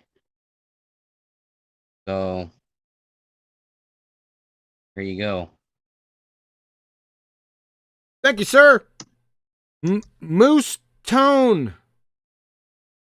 You are on the air, sir. Questions, comments, rebuttals. Is it mouse tone, right? Moostone, can you hear me? Can you hear me? Yeah, we can hear you, but you're kind of low. Okay, let me try and put more sound. Is it better like this? A little. Okay. I'll try again. Yeah, like that. Better? Yeah, that's better. Okay, thanks. Look, no, I think my only comment was, do you guys remember this, let's say this test? I think it was made in the 19th century, where people actually tried to to test the Coriolis effect by shooting cannonballs straight up in the air, and often actually so they would point a cannon towards the sky, really, and just put it as straight as possible. So measure it really by the millimeter, so it would be really straight, shoot really vertically. And apparently, if I remember correctly, oftentimes the cannonball would actually fall straight into even in the cannon's mouth, so displaying, or in some cases displaying a slight, falling slightly beside the cannon, but really not far from it. I think if I remember, they used to choose a day where there was no wind. So I don't know if you guys remember this or. Yep. Yeah, I recall it. Yes. Has this been done recently, or has this been done again, or is it? Well, just something somebody did something similar with 50 cal. I know that. I watched that video. It was a while ago though. With what? They shot a 50 cal straight up, right? And they counted. I can't remember how long it took to come back down. It was pretty substantial. Was it around 90 seconds or so? Okay, something like that. Yeah. And the rounds landed. They took cover. Put it to you that way. Yeah, I saw it. They shot it straight up in the air, and then the guy ran, and they all hid under a table, and they were waiting for the thump, and they always heard the thump near the area. Okay, because to me, this in the modus tollens would be this kind of sort of quote unquote experience has less variables than the flight. The flight obviously is a very good example, but this one is, in theory, it has less variables. Nah, the flight's too easy, man. Okay. They're pretty similar, but I like the flight ones because everyone can relate to that. Okay. But you are correct. Plus, even if I agree, that's a good example. But with the flight, I think the hang time and an airplane flight would make it more substantial than just the cannonball. You know what I mean? Yeah. So I think that's why we should definitely see that with airplane flights. We should see that deviation, and we don't ever. Yeah. That's the reason why. I think they always argue that powered flight sort of excuse, but we all know it's an excuse. No, it's not an excuse. Right. We already went over it. That's why we have them defined. I defined the Coriolis effect as affecting planes. Why? Because they're not tethered to the Earth. They don't have an argument. I don't know where they got that from. They're just making it up because they haven't defined the Coriolis effect. They wouldn't know the Coriolis effect if it landed on their face, spun around, and whistled Dixie. But hey, appreciate it. Mobius. Go ahead. Before we go on to that next guy, sorry, just to summarize Moose Tone's point though, because it's in the wash of things, I don't want people thinking that's not valid. So it is. The cannonball and the 50 cal, or anything that leaves the spinning reference frame should and would have Coriolis deviation from your point on the ground observing it. Now, that's because the Earth should be turning underneath anything that leaves it. Now, the reason this argument with the 50 cal or the cannonball's been shot down a little bit is because the planes have got considerably greater hang time. Chocolate summed it up beautifully. So the longer it's in the air, the more time the ground beneath it's got to turn underneath it. And what is going to have that applicable? Well, anything that's not attached to the ground. So yeah, 90 seconds is great for a bullet, or a cannonball might be 30 seconds. But a plane several hours in the air, the effect's going to be compounded. Therefore, it's going to be a lot more noticeable. Yeah, actually, sorry, I think that this test was made because simply planes didn't exist at the time. Yeah. Fair enough. Okay. Well, But- thanks, guys. Yeah, thank you. Chocolate's points even better with the plane as well, because with that nonsense they had in terms of tangential speed, obviously that gives them a lot more leeway for excuse with just firing a bullet. They can try and mitigate that any movement with wind speed is their supposed rotation, because it's the bullet's not just traveling up. Remember, it's traveling 1,000 miles to the side as well. So when you've got the argument with airplanes, especially as airplanes don't go in one linear motion throughout any flight as well, it's a lot harder to apply that cockamamie stuff to the flight of the airplane than it is to try and rule it out for the flight of a bullet or a projectile. Yep. Next, Mobius. Hello, radio chick. Yeah, hey guys. I'm at work. It's probably going to be noisy. Just listening. Can you speak up, please, sir? Yeah, sorry, I'm at work, so it's probably going to be noisy. Comments, question, rebuttals to the Coriolis effect argument, sir. He said he's at work. It's noisy. He's just listening in. Oh, okay. Thanks. Travis Clark. Good morning, Vietnam. Yes, sir. Hey, loving the show. So yeah, I was wondering could you please restate the modus tollens argument as it applies to the Coriolis effect? If P, then Q. Not Q, therefore not P. If the Earth is spinning at 1037 miles per hour at the equator, P, then a non-stop commercial flight from Charlotte, North Carolina to LAX traveling at 500 miles an hour airspeed should take no more than 1.5 hours, Q. The non-stop flight takes 4 hours, that is, not Q, therefore not P. The Earth is not spinning. No, it is not. Thank So you. no deviation. So it must deviate. No deviation, no Coriolis. Now, it's not that it's not deviating. It is that speed. It is the time it takes to get there. So nothing. That's why I said this isn't a Coriolis effect argument. This part isn't. This is the Coriolis causes. For the Coriolis effect to exist on the Earth, then the causes must hold true. Follow? Yes, I do. And if I clarify the difference. Sure. Go ahead. So, in the example with the plane, the Coriolis effect would be you stood on the ground watching a plane that's got a straight path seem to take a curved path. That's the apparent deviation that is Coriolis effect. It's you observing the plane seem to deviate. Well, if you're on the plane, just traveling in a straight line, the reason the guy on the ground sees the plane seem to deviate is because Earth's turning underneath it. And if Earth's turning underneath it, the flight time's reduced when you're traveling from Charlotte to LA. And you can quantify that with the speed of the Earth and how much it's turning underneath it to give the effect of the deviation. But the causes are the argument, not what is giving you or not giving you Coriolis deviation. Once you've peg down what Coriolis is when in the 5-point exploding glowtard example, I forgot the name of it. At the point that you get to point 3, you go, it's no longer there's no need to argue about Coriolis anymore.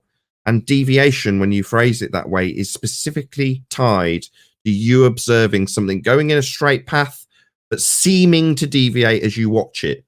But the plane itself, the reason that effect has happened, the Coriolis deviation that you've observed has happened, is because the ground's turning underneath the plane, and you're standing on the ground that's turning under the plane. So it seems to curve because you're turning underneath the plane. So the turning under the plane, the cause of it, is the thing that you, at that stage, point 3, you then focus on completely. So the ground's turning underneath the plane. No, it isn't. The flight time would be reduced. No, it isn't. Drones would deviate. No, it isn't. Hot air balloons would have continents coming towards them when they just fill their balloons up with a bit of hot air. None of those things are happening because the causes that would give you Coriolis effect are Earth turning underneath the plane. Thank you, sir. So we have Zanuck. Hey, we had to go back to John. Oh, forgot. Okay, John? You're on the air, sir. Mute. Can you hear me? Yes, sir. I feel like this argument can get confused really easy because of the words inertial and non-inertial. I feel like when they use those words, they're begging the question of movement with an inertial. They're like saying that the Earth or that the atmosphere around the Earth is moving at a constant speed. So that's why, I feel like there's a begging the question fallacy hidden somewhere within the language that they use. Yeah, we went over that and we absolutely destroyed it step by step. But you're absolutely correct.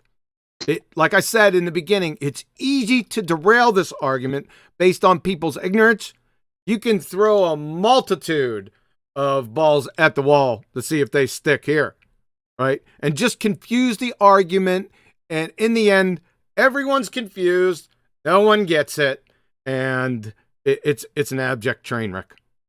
So that's why. Well, go ahead. I also feel like non-inertial is, I feel like they've switched the words around to be intentionally confusing because non-inertial means movement and inertial is no movement. I feel like they've done that intentionally. No, you just have to get into the weeds with them both, but we don't need to go down there right now. Any other comments, questions, rebuttals? Yeah, his point is valid though. They deliberately confuse and obfuscate the point to make it sound confusing. It's a really simple concept. If the Earth's turning, it is recordable, it's demonstrable, it's repeatable. They can't demonstrate it, so they have to make it sound like a confusing argument, so that you end up applying the status quo rather than saying, "Hang on a minute, this has been deliberately obfuscated." A simple argument. If the Earth's turning, we should see the effects of it. If we don't see the effects of it, it's not turning. Yep, I agree. I'll say something real quick and should trigger Zanuck. I think I have heard Zanuck say that the Earth does not rotate underneath these objects and these things. So if you want to go to Zanuck, that might trigger him to explain. Well, we don't need too much triggering there. I see Zanuck has come in under the BALLBUSTERS protection plan. That's a pretty smart move. Now, better follow the zero tolerance rules. Go ahead. Okay. As Paul mentioned, yeah, the Earth doesn't rotate under objects that just depart the ground, a balloon or an airplane. When planes are flying east or west, they're flying in the air mass that is rotating with the airplane. The momentum is given to that plane before it takes off stop. from that runway. Stop. Please define the Coriolis effect. And I want you to cite the source, and I want you to put it into BALLBUSTERS. I think everybody knows the... No, everyone doesn't, please. Coriolis is an apparent deflection of objects moving in a rotating reference frame. Wrong. That is the truth, and that is what it is. The effect of the Coriolis effect from the University of Oregon is an apparent deflection of the path of an object that moves within a rotating coordinate system. The object does not actually deviate from its path, but it appears to do so because the motion of the coordinate system. You are incorrect. That is exactly what I told you. That is not what you just said. Can I clarify? Can I clarify? No, you can't. So you keep on confusing the reference frame of the observer from the inertial to non-inertial. If you're looking at an object from the non-inertial reference frame, it appears to deflect. Yes, it always will appear to deflect. From the inertial reference frame, it will not appear to deflect. You keep on going back and forth between the two reference frames, and you're confusing yourself and That your would audience. be two different reference frames, Nick. That's two different reference frames, correct? Pardon me? You know, a reference frame is an environment for which you view motion. No, you just mentioned two different reference frames, No, sir. that's what a reference frame is. You It's just an mentioned, hold on for a second. How many reference frames did you just mention? I mentioned two reference frames. Okay, thank you. So we have one rotating reference frame and one non-rotating reference frame, correct? Right, right. What is the rotating reference frame? The rotating reference frame is accelerating or rotating. It's the Earth in this scenario, correct? If the Earth is rotating, then it is. If you're viewing motion from the Earth, then it is the non-Earth reference frame. Yes. Okay, what is the inertial reference frame? A frame of reference, an environment of observation of motion that is not rotating or accelerating. In this scenario, what is the inertial frame of reference? Someplace out in space. Oh my God. Okay, I'm out. Science class. You need to pay attention, Quantum, because you've been saying this for 30 years, and you're still confused. Can I interrupt? Just 1 second. Listen to your descriptions, Nick, and both of them were observational reference frames. That's what a reference frame is. Right, but in this example, is an environment for which you view motion. Get about 5 words out with Zanik. So in this example, if we have a fixed observation and two reference frames, one non-inertial spinning reference frame and one inertial reference frame, then that would be the application of Coriolis to a spinning Earth, correct? The non-inertial reference frame would be the spinning Earth, correct? The inertial would be someplace in space, not rotating or not accelerating. Rotating, correct? Not rotating, not accelerating. That would be the inertial reference frame. The only way it could be rotating would be if it was attached to the rotating reference frame, correct? No. The reference frame, again, is an environment for which you view motion. You can have as many reference frames as you'd like. What is the atmosphere reference frame in this scenario? The atmosphere on the Earth is in the rotating reference frame. Wow. People always mock what they don't understand. Sir! Atmosphere. But hold on, I'll look at this. So the atmosphere and the Earth are the same reference frame. Pardon? Clarifying your position, you said the atmosphere and Earth are the non-inertial spinning reference frame. Is that correct? I'm just clarifying what you just said. Yes. They can be in a non-inertial reference frame. Remember, an environment for which you view motion. Sorry, I wasn't asking you. I was gaining clarity, Zanik. Zanik, don't ask me to hold on. I was clarifying your point to make my point. You've hesitated to clarify your own point. We've got a yes. Now I'm going to make my point. If your claim is that the Earth and the atmosphere are a non-inertial spinning reference frame together as one, then there is no Coriolis deviation on Earth. Of course there is. You actually mistook what I said. I'll say it again.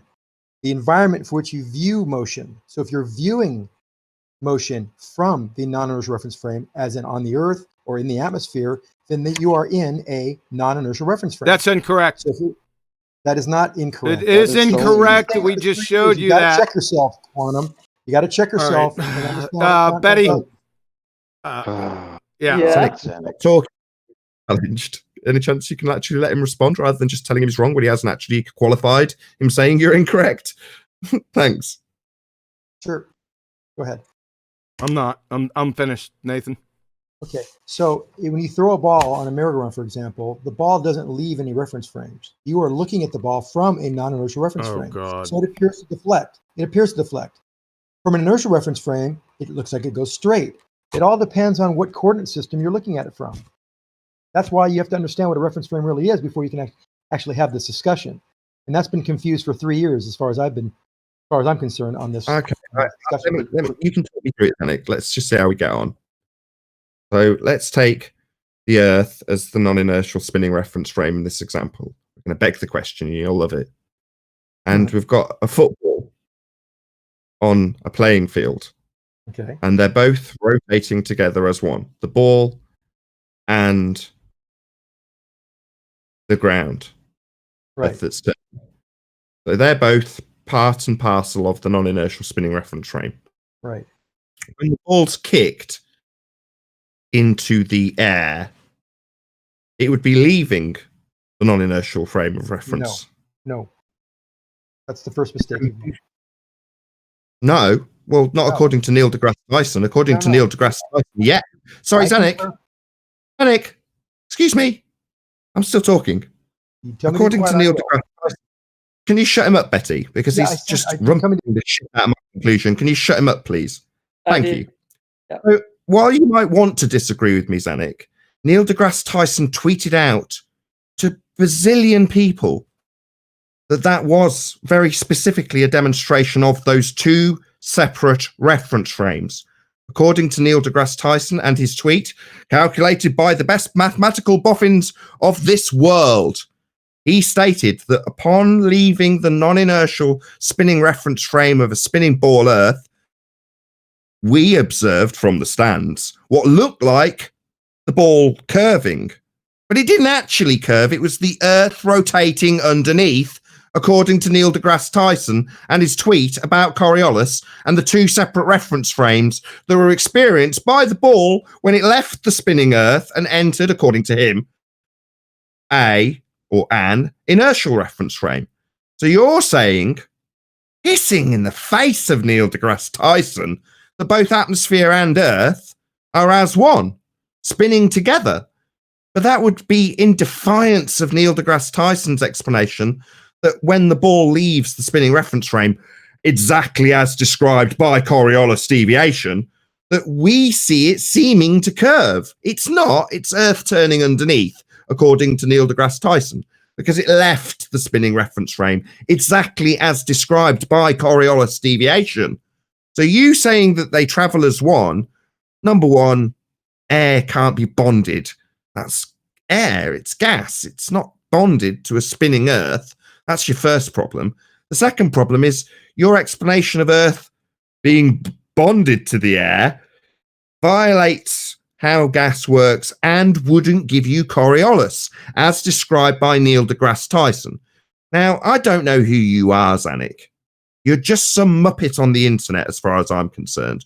But Neil deGrasse Tyson definitely understands what Coriolis effect is, to the degree that he can go and tweet about it whilst watching a football game and telling everybody how it looked like it curved but didn't, Earth turned underneath to cause the goal to happen, and then go around the circuit on very national television telling people how two reference frames caused that ball to seem like it curved because Earth rotated underneath the ball when it went through the atmosphere, Zanik.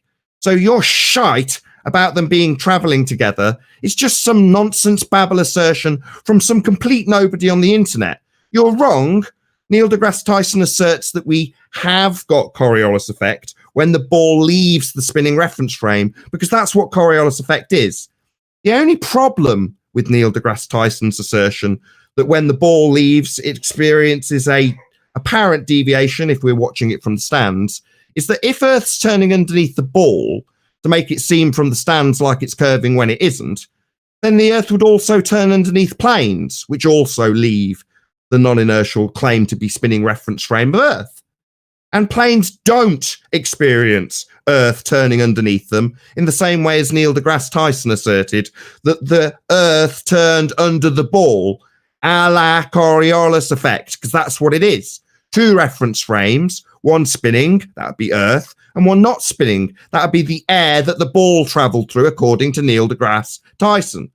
However, if Neil deGrasse Tyson's right, and he seems to understand Coriolis a bit better than you seem to think that you've got to go to outer space to experience something that you can experience on a bloody roundabout, but you're just an idiot on the internet. Neil deGrasse Tyson understands the actual religious rhetoric of a spinning Earth having Coriolis, 2 reference frames, causing balls to seem to deviate because Earth's turning underneath, according to Neil deGrasse Tyson. And if it's turning underneath that ball as it travels through the air, it's also traveling underneath the plane that's flying over the stadium. But the plane doesn't seem to experience any effects in the same way that that ball is claimed to experience those effects. And you seem to be here to obfuscate that point by claiming that they travel together and convoluting what 2 reference frames are necessitated by Coriolis effect. That's all you're doing. Muddying the waters and projecting that we don't understand that you need 2 reference frames, Earth and atmospheres, the 2 reference frames in an Earth-based Coriolis assertion. You're going to tell us that we don't have Coriolis because they travel together. Because you're a scumbag troll. Yeah. Here to lie. Let's wrap this up in one simple statement. His definition of the Coriolis effect is wrong. I'm going to ask him one question. Okay, Betty? I want you to take him off mute because we got to wrap this up. We're going to wrap it up really quick. My question is, does the air, atmosphere, and clouds rotate underneath the Earth in your paradigm, Zanuck? Yes or no? That depends on which direction the winds are blowing. It doesn't depend. Does the Earth rotate underneath the atmosphere and clouds? You can explain for 5 minutes. Can I just have a minute? I want a yes or a no, please. Betty. This is a yes or a no question. You already said, I'm just clarifying. No, you already said that, Betty, please. You have already said, Zanuck, that the Earth and the atmosphere is one reference frame. That is, the atmosphere rotates with the Earth. I'm just clarifying. I want to make sure that is your position. That is your position. Is it your position, sir? The air moves with the Earth. It Okay, isn't rotating. Stop him. Not directly. Stop not him. directly, Betty, but please. Stop him. That's his position. I will now. My word. Everyone keep that in mind. 1 second, please. Zanuck's position is that the Earth and the atmosphere spin together. He is categorically wrong. From the Coriolis effect, Seagar Douglas, Introduction to Ocean Sciences, we already went over this. When set in motion, freely moving objects, including air, that's atmosphere, and water masses, that's clouds and water vapor, move in straight paths while the Earth continues to do what? Rotate independently.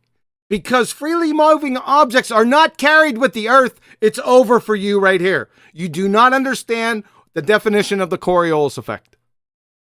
That's it. You're done. Last comment, Zanuck. I'll give you the last word. Okay, so I appreciate your understanding of Coriolis, and there are some points that you're correct on, but many you're not. I like to just say that Coriolis is an effect, an apparent deflection when an object travels in a non-inertial reference frame, and if you're going north or south, that will depend whether the Earth rotates. It doesn't matter. I already went over that definition too. Let's put an end to it. I was just saying that you are incorrect. Per Seagar Douglas, right here in front. Everyone's looking at this right now. I just read it. You said that the air, the atmosphere, rotates with the Earth. This definition says it does not. Conversation's over. The end. Thank you very much. Just like to point out one thing also. He just misrepresented what the Coriolis effect is with his reference frames. So he got the reference frames the wrong way around. So he said, when an item travels in the non-inertial reference frame. Well, no, the item would travel in the inertial reference frame. Correct. He doesn't understand Coriolis effect. So he's come here to tell us we've been confused for however long he said we were confused for, but then it's just simultaneously described the item as per his words, traveling in the non-inertial frame of reference. And that isn't Coriolis effect. The non-inertial reference frame is the spinning reference frame, not the frame of reference the item travels through. So he doesn't understand Coriolis effect. He doesn't understand which reference frame is which. And he's just projecting his complete ineptitude onto us as per usual. Yes, sir. Betty, any late arrivals? Late arrivals. Yeah, late arrivals inside the BALLBUSTERS voice chat. Ooh, okay, yeah. I got a guy named Buster too, but I think that he doesn't talk. Well, we can try. Go on mute, off mute. Buster 2.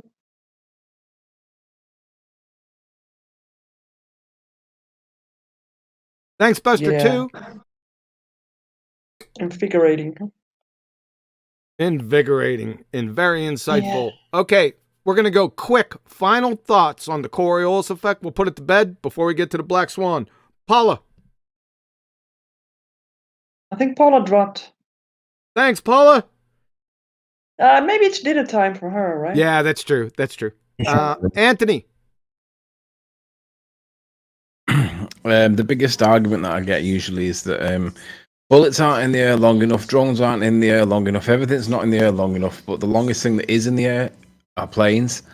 We don't see any effects of Coriolis. If Earth was turning, we would see it with planes. We don't see it with planes. The Earth cannot be turning. Gee, that sounds very familiar, that phraseology. Wonder why that might be. Out. Chocolate. Yeah.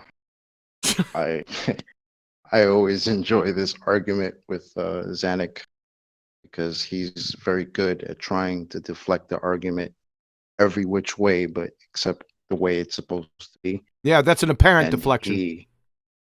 Exactly. So I hope everybody pays attention to what he just did because it was kind of adorable in the way that Zanuck does, right? He made the air and the earth a non-inertial reference frame. I don't think it's because he doesn't understand it. I know he understands it. It's because he has to make both of those the non-inertial reference frame. Right? That's why immediately when we asked him, where did he go? Into space. Yes. Right after describing two different reference frames with a merry-go-round. But as soon as we asked about the Earth, oh no, the only inertial reference frame you can see that from is from space. Right? So just wrong in this argument on multiple levels, and then it doesn't fool anybody anymore. We've done this too many times.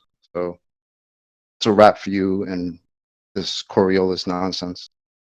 Earth is not spinning. I'm done. 10th.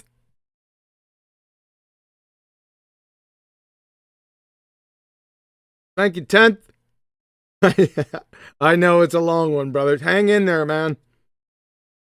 Adam, sir. I think he's back now. Oh, is he back? He was out of the chat. 10th?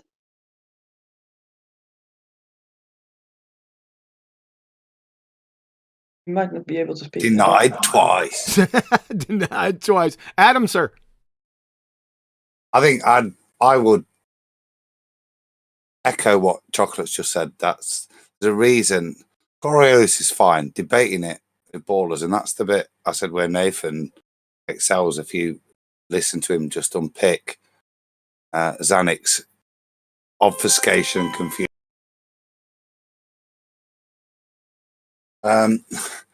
That to me is where it always ends up, and why it's very frustrating discussing Coriolis, because you end up just unpicking untruth when it gets to that level, and it was a great example of. Thank you, sir. Nathan, you want to wrap this Coriolis effect argument up? Yeah, big thanks to Zanuck, because I'm more than delighted to have had that happen on account of the fact that you get to see the kind of level of doublespeak that you'll be faced with if you were to ever, enter into discussions with someone at a high level of fundy doublespeak when it comes to globe Coriolis. Not all of them are as proficient as Zanuck, I'll be honest, but doesn't mean that Xanix's going to be able to break down the barrier that is a needed Earth turning underneath balls, as asserted by Neil deGrasse Tyson. They'll assert, no. You wouldn't expect to see any deviation in that ball. Earth and atmosphere are traveling as one. So essentially, they go a slight 90-degree tangent off the actual rhetoric to justify why they don't have Coriolis, just as we described right at the beginning of the show.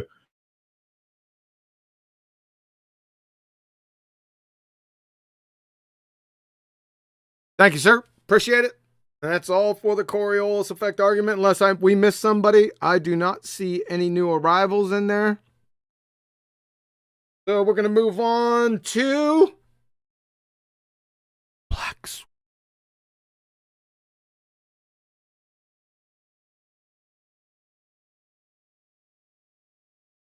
There she comes. Now, since we're a little bit long in the tooth today, and I know the audience doesn't mind going for all that long, we may abbreviate some sections. Depends on how I feel about it. Let's just play it by ear. So, the Black Swan. That is the basis of the entire argument of the Black Swan is the horizon. Simply. Let's go over a few definitions of what the horizon is. Remember, we're going to define everything. We're going to use the Socratic method, not semantics. Semantics doesn't get you out of this argument. It indicts you. The principal horizon is the apparent line that separates the earth from sky. From Merriam-Webster, the line where the earth seems to meet the sky. The apparent junction of earth and sky sailing toward the horizon. Horizon, from Oxford Dictionaries, the line at which the earth's surface and the sky appear to meet. Looks like they're all of one accord. Why wouldn't they?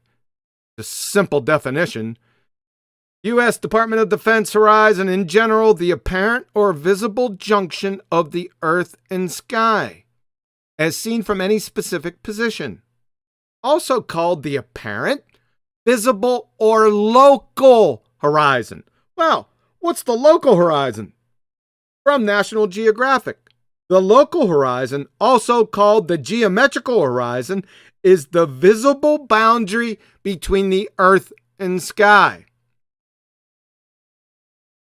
Pretty easy. Why is it apparent? That is, not actually. Well, number one is because does the sky and the ground or sea ever actually meet? No. That's one reason why it's apparent. Number two, because of the observer's height. When you change your observer's height, you change where the geometric horizon is. Now, what can obstruct or obfuscate or obscure the geometric horizon? Well, weather, atmospheric effects, waves, tides, etc. The important point here is the horizon can never be more than 1.225 times the square root of the observer's height in feet. This statement right here, can never be more than, is critically important to state in the argument. Like I said, it can be closer than 1.225 times the square root of the observer's height in feet due to those conditions, but it can never be more than, like I'm saying here. However, on the ball-tarred ball, the geometric horizon can be no more than what its geometric constraints allow. It's based on the observer's height and the radius. From Andrew Thomas Young, San Diego State University, Astronomy Department, subject matter expert. If h is in meters, that makes the distance to the geometric horizon 3.57 kilometers times the square root of the height of the eye in meters, or about 1.23 miles times the square root of the eye height in feet. So, Andrew Thomas Young is just giving you basic geometry. He hasn't cornered the market on geometry. We have another citation. I could put 500 more here. It's just simple geometry, folks. University of Washington, Department of Mathematics. So for all practical purposes, we can estimate the distance to the horizon using 1.22459 times the square root of h, or perhaps even more simply as just 1.2 times the square root of h, which gives the distance in miles when h is in feet. Very simple. Very easy. You can try to convolute this, but you're going to get busted every time you do. Okay? Ballers. The death of the ball-tard spinning space monkey religion. Again. If the Earth is a sphere with a radius of 3959 miles, then every horizon distance measurement must be no more than 1.225 times the square root of the observer's height in feet. That's the geometric horizon. If you're unsure about this distance, just check all the begging the question curve calculators. Put your eye height in there. It's going to give you the distance to the geometric horizon. Guess what formula it's going to use? I'll give you one guess. So, here's what we have. Complements of BMLSB 69. The original video and this still that's taken from that video is in the info box below. Okay? What we got here, our argument is the horizon distance. That's the only point of our argument. We don't care about these oil platforms other than the fact that they demarcate distance. Like I said many times before, I don't care if you have 35 Chinese supermen on hobbled refracted pink unicorns. I really don't care. This can be doing cartwheels in place. This can be, I don't know, doing jumping jacks. It really doesn't matter. I don't care. It's red herring fallacy to the argument. I am concerned with this thing back here called the horizon. It is where, what? The earth or sea apparently meet the sky. There it is. That's my argument. Observer's height in this photo is 1 foot. The distance to the horizon is greater than 9.41 miles. How do I know that? Well, the distance to platform habitat is 9.41 miles, and the horizon is behind it. The distance to horizon maximum for a sphere with a radius of 3959 miles is 1.22 miles. 1.22 miles is not in this capture. You see the problem? Even for a 5-foot observer height, the maximum distance to the geometric horizon would be 2.73 miles. I would venture to guess that 2.73 miles is not in this photo. All right, what I did with the Black Swan photo below, that you'll see here in a few seconds, I gave them 5-foot observer height. Even though, as anyone that can see when watching BMLSB 69's original video, very close, that is, i.e. 1 foot to the water. He even said he was below 1 foot, right? But I gave you 5 feet so we could get past that part of the argument because it doesn't matter anyway. Even if BMLSB was at 35 feet at the shore with his camera almost in the water, which is non sequitur, the maximum distance to the geometric horizon would be 7.24 miles. Even at 35 feet, the geometric horizon would be between these two platforms. Folks, this photo is impossible on a sphere Earth with a radius of 3959 miles. That's it. I don't need multiple photos. I just need one Black Swan. That's it. The modus tollens. Now, like I said, along with the Coriolis effect, along with any argument, let's just make this blanket statement. It's more important here. Have to get them, if they have a rebuttal to the argument, for them to restate the argument brought against them. Right? That's not too much to ask. You have to know the argument brought against you to rebut it. If you don't know the argument, then you shouldn't be rebutting it, and you're going to get jacked up yard no matter what. But at least have them restate it so you can make them look like a bigger fool. So, Modus Tollens with the Black Swan. Holy shnikes, this is going to leave a mark. If P, then Q, not Q, therefore not P. If the Earth is a sphere with a radius of 3959 miles, P, then every horizon distance measurement must be no more than 1.225 times the square root of the observer's height in feet, Q. Not Q, because we have a horizon distance greater than 9.41 miles. Therefore, not P. The Earth is not a sphere. The ball-tard spinning space monkey community, please allow me to introduce to you your Black Plague, the Black Swan. There she is. Isn't she a beaut? Comments, questions? Definitely have. So the analogy is something I don't tend to focus on too much, but today I am, because I want to break it down for anybody who doesn't understand why it's being called a black swan. So with a little bit of harp music, we go back to the start of flat Earth debate. And with a geometric model, it is asserted that the horizon obscures things in the distance. And it can be qualified how much things are being obscured by the physical horizon with the mathematics of their geometry. Now that is analogous to saying all horizons are geometric. All horizons are our physical sphere edge. All horizons are the curve of the Earth. And we can qualify how much the curve of the Earth is obscuring things. That would be to say all swans are white. All horizons are the curve of the Earth. Now, when you have one black swan, it destroys the assertion that you have all white swans.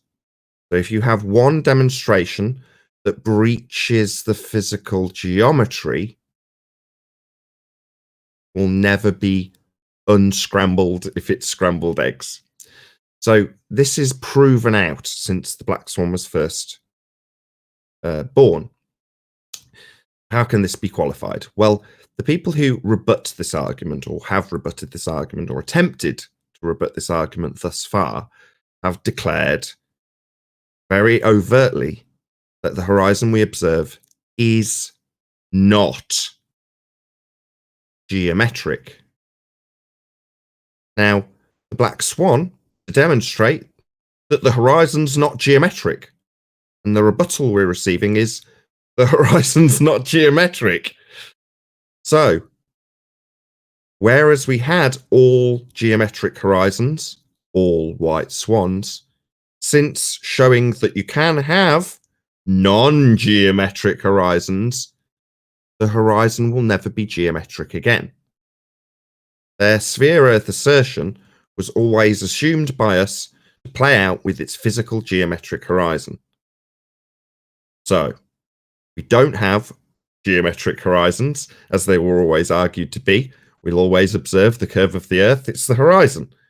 Now, the curve of the Earth isn't the horizon, according to their own side. You only need one. Now, that's not to say that there are thousands of black swans. There are. You live on a flat plane. Of course there's more than one.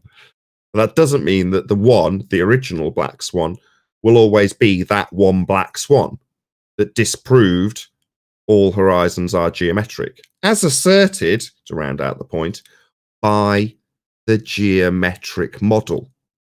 So in conclusion, when the people who rebut us as they do by telling us that we have a non-geometric refracted, and then with the redundant term of apparent position where the sky meets the ground, they invent a second non-geometric horizon that we observe, the black swan.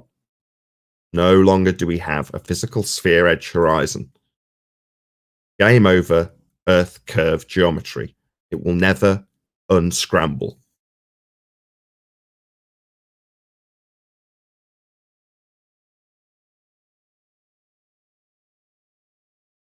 West in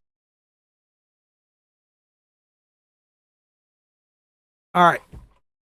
Still there?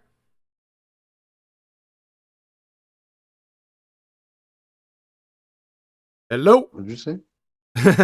Hello? Hello? Hello? We still good? Still good. Are we Go live? straight on the rebuttals. Is Betty there, all righteous? I'm here. I'm still here too. Okay, Righteous, do you take over? Oh, we're doing this now? Sure. Okay. We doing what now? I guess questions. No, we're not doing questions right now. We're not done. Why not? We got some more of the presentation to go. Well, I mean, everybody knows the Black Swan by now. No. Now, we'll abbreviate a little bit, but we're going to keep going. How is this abbreviated when it takes the same amount of time as everything I'll else? make it a little quicker. We need to hammer this some more. I think that Swan is going to get battered by We'll do it all real this quick. attention. We'll do it real quick. Hang in there, guys. Okay, let's Okay. move it on. The furthest, the geometry. This is the actual argument, right? I'm going to give it to you again. It's the second time that I've done this. I might do it one more time, and then I'm going to delete it. The furthest the geometric horizon can be on the fairy tale sphere with a radius of 3959 miles is 1.225 times the square root of the observer's height in feet. That's the argument. The farthest the geometric horizon can be. Potential debunks. BMLSB isn't 1 foot. Well, we debunked that on the number 1 Globe Killer Collector's Edition. Number 1 and number 2 points were debunked on those two on the Globe Killer. There is land, that is islands behind the platforms. I took that out to the woodshed and beat it senseless. Number 3, we don't or never see the geometric horizon. That's the big one now. Of course, I've had this on here for a few weeks. All you need to say to that is welcome to the flat earth. That's it. Number 4, white swans. We'll get to those. Number 5, Q is a straw man. We don't believe that. Well, then you say welcome to the flat earth because Q is their geometric horizon. Every horizon distance measurement must be no more than 1.225 times the square root of the observer's height in feet. That's based on their Earth's geometry, the fairy tale Earth's geometry. So if you think that is a straw man, then your Earth is a straw man. Simple. Welcome to flat Earth. Refraction, of course, that's all they say. Refraction, they don't know what it is. We already demonstrated that a number of times. They continue to embarrass themselves on the circuit. They just say refraction. Well, what type? Are you talking about atmospheric refraction? Magnifying glass refraction? Prism refraction? Or is it just refraction? Or do you put bottles, plastic bottles, in friggin' bowls of water? That refraction? That's not the same refraction we're talking about here. Right? And we can end it quick. So the geometric horizon, my argument, is refracted? Really? Welcome to flat Earth. You just destroyed your geometric Earth. Quickly, BMLSB photo. This is December, a couple months after the Black Swan. On closer inspection. Now, I can't give you a precise measurement of this horizon, but I'll tell you what. It's not 1.22 miles away from where he's standing. This is a Black Swan. Just deal with it. I don't care what these frigging oil platforms are doing. I'm looking at the horizon. And it can be no more than 1.22 times the square root of the observer's height in feet. Gotcha. You guys are so dead. This is also a Black Swan. Why? Because the horizon is really close to Platform Hill House. At 6.2 miles away. If he's standing at 6 foot, I'll give him 6 foot. I'll give him standing up in this photo. Because I think he was anyway. I'll give it to him. That horizon should be 3.5 miles away or 3.8. Everyone can see the horizon is clearly near or right on Platform Hill House. This is 6 miles away. Guess what? This is Black Swan. Your fairy tale Earth is dead. Simple. Atmospheric refraction, we don't need to go through that again. We can skip that part for today. Terrestrial refraction is based on 7.6 R. R for radius. Where'd you get the radius from? I'm going to show you where you got that from down below. We don't need to go over this. We're good to go. This is actual looming because their argument is looming. They don't even know what it is. Andrew Thomas Young don't know what it is. They don't know what it is.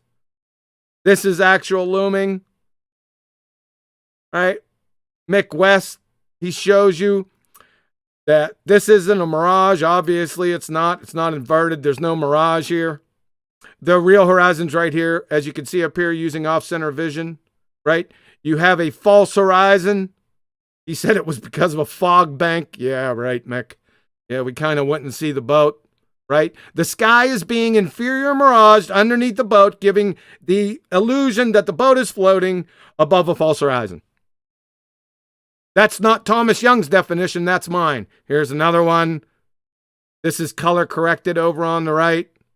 Matches my definition.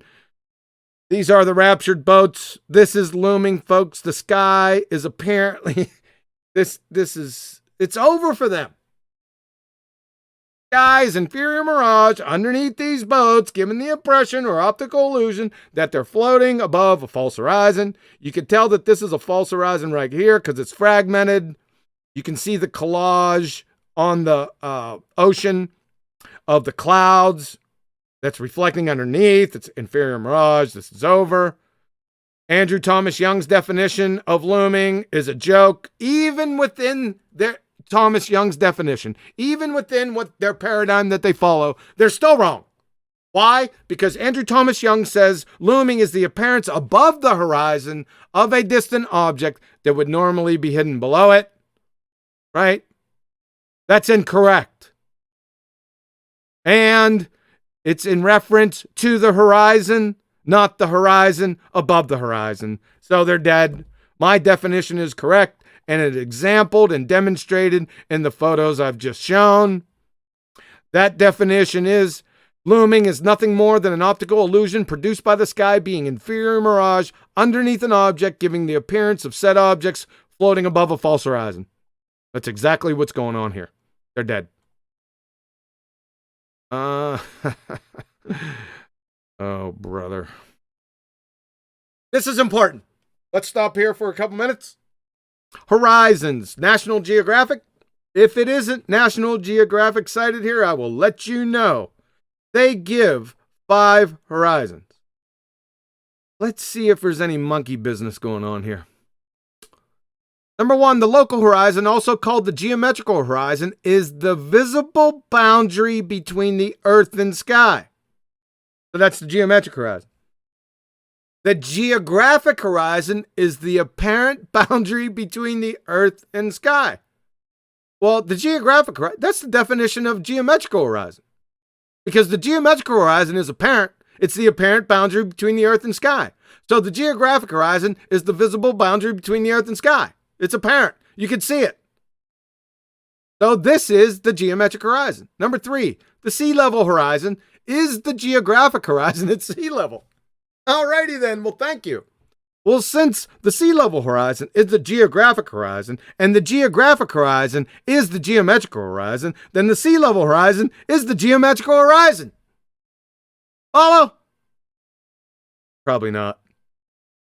From National Geographic, the astronomical horizon is the imaginary horizon. Whoa, imaginary. I'm sorry. We work at the really is level here. Let's get another definition from Encyclopedia Britannica. Mic discipline, please. From Encyclopedia Britannica, horizon In astronomy, the boundary where the sky seems to meet the ground or sea. Okay, well, that's the geometrical horizon. We just defined it above. And lastly, the true horizon is the imaginary plane that passes through. No. You see, National Geographic, we work at the really is level here, not the imagination. Typical arguments that we get. This is the real argument that we have. So the globe horizon, anywhere you want it to be. So we got the astronomical horizon, the apparent horizon, the artificial horizon, the horizon to be named later, and the geometrical horizon. This is joke. But this is their argument, essentially. Or this one is. They've been on the two horizon thing. Well, let's take a look at this. The local horizon, also called the geometrical horizon, is the visible boundary between the earth and sky. So they have their geometrical horizon. Is this the visible boundary between the earth and sky down here? See this down here? Or is this the visible boundary between the earth and sky? And by the way, the geometric horizon is apparent. So you're just conjuring this apparent, and it's redundant. This is just silly games. Ray tracing, I will close out with Al-Biruni. Bubby! Because this is where the fairy tale sphere got their radius from. Not from Eratosthenes, from Al-Biruni. How'd he get it? Let's take a look. Biruni, 973 to 1048 AD, developed a new method using trigonometric calculations to compute Earth's radius and circumference based on the angle between the horizontal line and true horizon, imaginary horizon, from a mountaintop with a known height. He calculated the height of the mountain by going to 2 points at sea level with a known distance apart, and then measuring the angle between the plane and the top of the mountain for both points. Biruni's estimate of 6,339.9 kilometers for the Earth's radius had an error of 0.0026 and was 16.8 kilometers less than the current value of 6,356.7 kilometers. The idea came to him when he was on top of a tall mountain near Nandana in India. He measured the dip angle using an astrolabe, and he applied to the law of sines formula. He also made use of algebra in his calculation. Okay, let's take a look at this. You got the view? Not that complicated, folks. A, highest point of the mountain. A. B, lowest point of the mountain. B. H, height of the mountain. H. Here comes the problem. C, lowest point of true horizon visible from point A. This angle right here. What is this right here? Is this the apparent horizon that we have been told for the past 2-3 months that we're looking at? I got a question.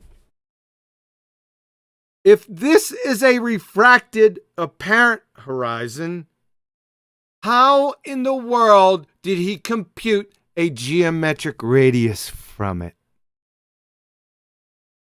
Turn out the lights, party's over.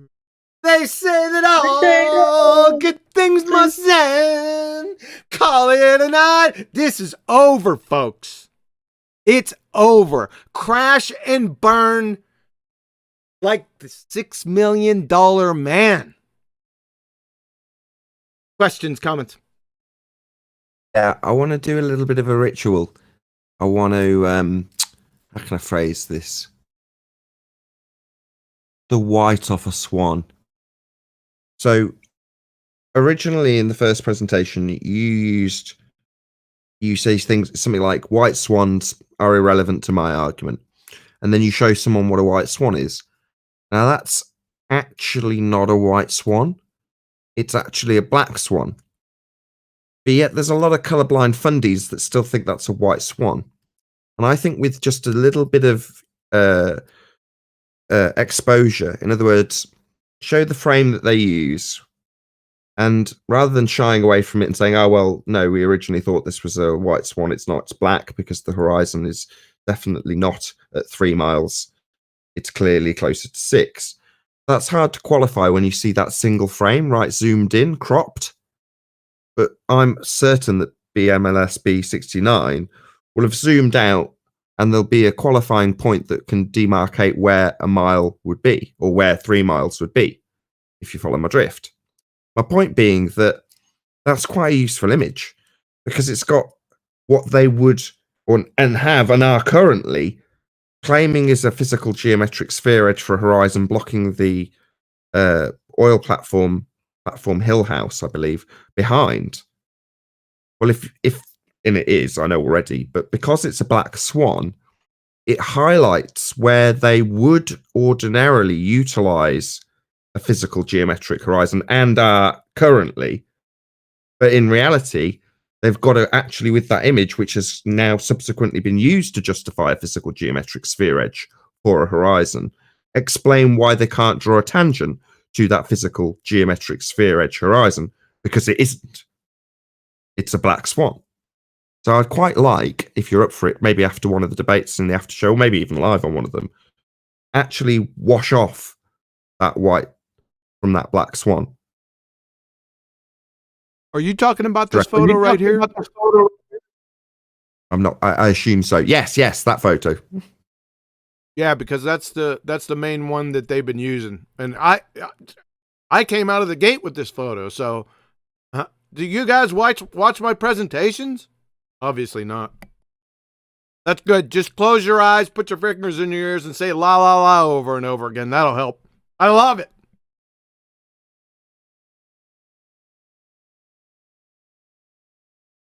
Hey, Ballbusters. Who's got some remarks on Black Swan today? I'm sure you've got something to say. Start in reverse order. Maybe go to Adam first. Is he at the bottom of the list? Yes. Adam, sir, you still with us?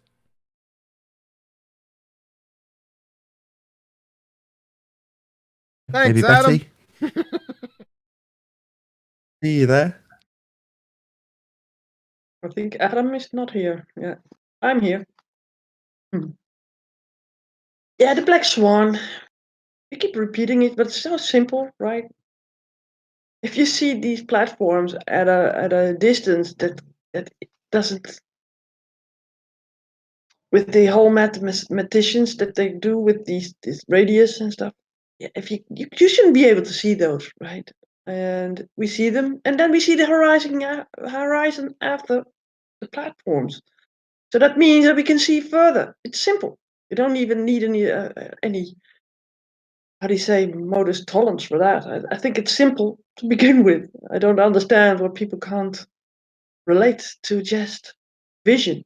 Why do we need to make it more difficult for them? You can just see the horizon behind platforms. It's even further than we thought that we could see. Let's stop this nonsense and say, pack it in, and let's worry about something else that's going to happen soon. With all these lockdowns and all the other things that are going on now, that's my point. Now they don't understand the argument. That's the problem. That's why we keep going over and over and over. I'm telling you, just yesterday, I challenged the individual to give me the argument. They couldn't do it. So they don't know the argument. I'm telling you. Oh, and I got a comment from the chat that they don't like the singing that we do. Maybe not all of them, at least. I apologize, but get stuff. It's an expression of joy. It's an expression of joy. Turn out the lights. The party's over. Well, the party is their globe party. They've all been dancing under this globe. This, like, what do they call it? A disco ball that's globe shaped, not realizing that they're not living on that model. Well, turn out the lights. The party's over. It's not a globe. Sorry, if you don't like the song, it's our expression of joy. Yeah, and singing is part of that, right? Part of the joy. We're on the good side of this argument, aren't we? All around, Paul. You still driving?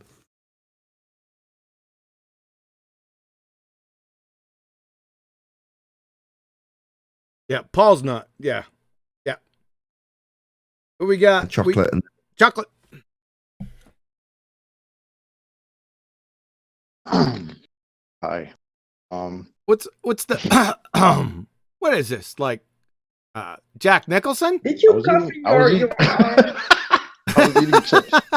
Jack Nicholson, right? Hey, wait a minute. Did he cough in his arm my God. because it's going to be Oh my infection? God. Oh my God, he knows exactly what I'm talking about too, boy. Yeah, yeah. I mean, I don't know what do you say at this point besides just rest in peace to the radius of the ball Earth? I mean, they've relinquished their geometry, which depends on their geometric model, but like how Nathan put it before, and was like, yeah, it's based on your model, right? You guys like the model you always claim that you have, you're always asking us for that we don't claim we have, but you have. This is based on that.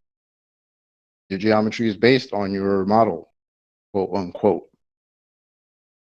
And now you're claiming that you don't have it, you don't see it.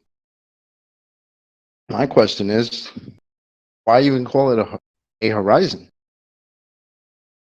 Because it doesn't exist.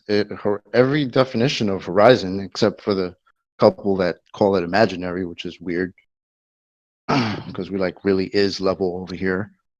Why would you describe something that you're supposed to see as something you don't expect to see? But what kind of sense does that make? Because every description of the horizon is an apparent position where the sky meets the ground. Apparent meaning like you see it. That's the whole point of the word apparent. You see it. And then you call the horizon apparent horizon because we see it. So I mean, it's nonsensical because you're saying that you don't see the geometric horizon. So I mean, I don't know what else to say after that. Yeah, when the definition Done. of the Right. geometric horizon is the visible boundary between the Earth and the sky, it's the same thing that we dealt with the Coriolis effect. Because when when we got him down to the definition of it, he was fundamentally wrong. So everything that he says after that is fundamentally wrong or fallacious. That's simple. That's why you catch him at the foundation. So you're not chasing your tail for the next hour or 2 hours, chasing their fairy tale arguments. You cut them off right at the legs, right at the beginning. Define the horizon. And then start. Let's see where you get to. All right, just trying to help you out. Trying to help save time. Right with the fundies then. Got anything else, Chocolate? No, I'm done. We got some super chats. Go ahead. Yeah, it's Chow Cat. He said, "I like the singing," and then we got another super. And he said, "Same here, more singing." Turn out the lights. Party's over. Party's over. Ooh, you didn't say that you were going to increase the speed. Yeah, those were the super chats. Thanks, guys. Appreciate it, Chow. Appreciate that. Okay, you can go down. This is real. And Sam. Go ahead. Chow Cat and Sam. Thank you, Sam. Thanks, Chow. So, like I was just saying, this is kind of problematic. If you're just watching this and I'm looking at the people inside, there's not too many Globers inside here defending their fairy tale religion. Just saying. You got a big problem here. You don't realize the gravity of the situation because your globe religion's dead. D-E-D, dead. Every direction you try to get out of it in this argument, there is a flamethrower. And you're going to be feeling, this isn't going away. It's not going away.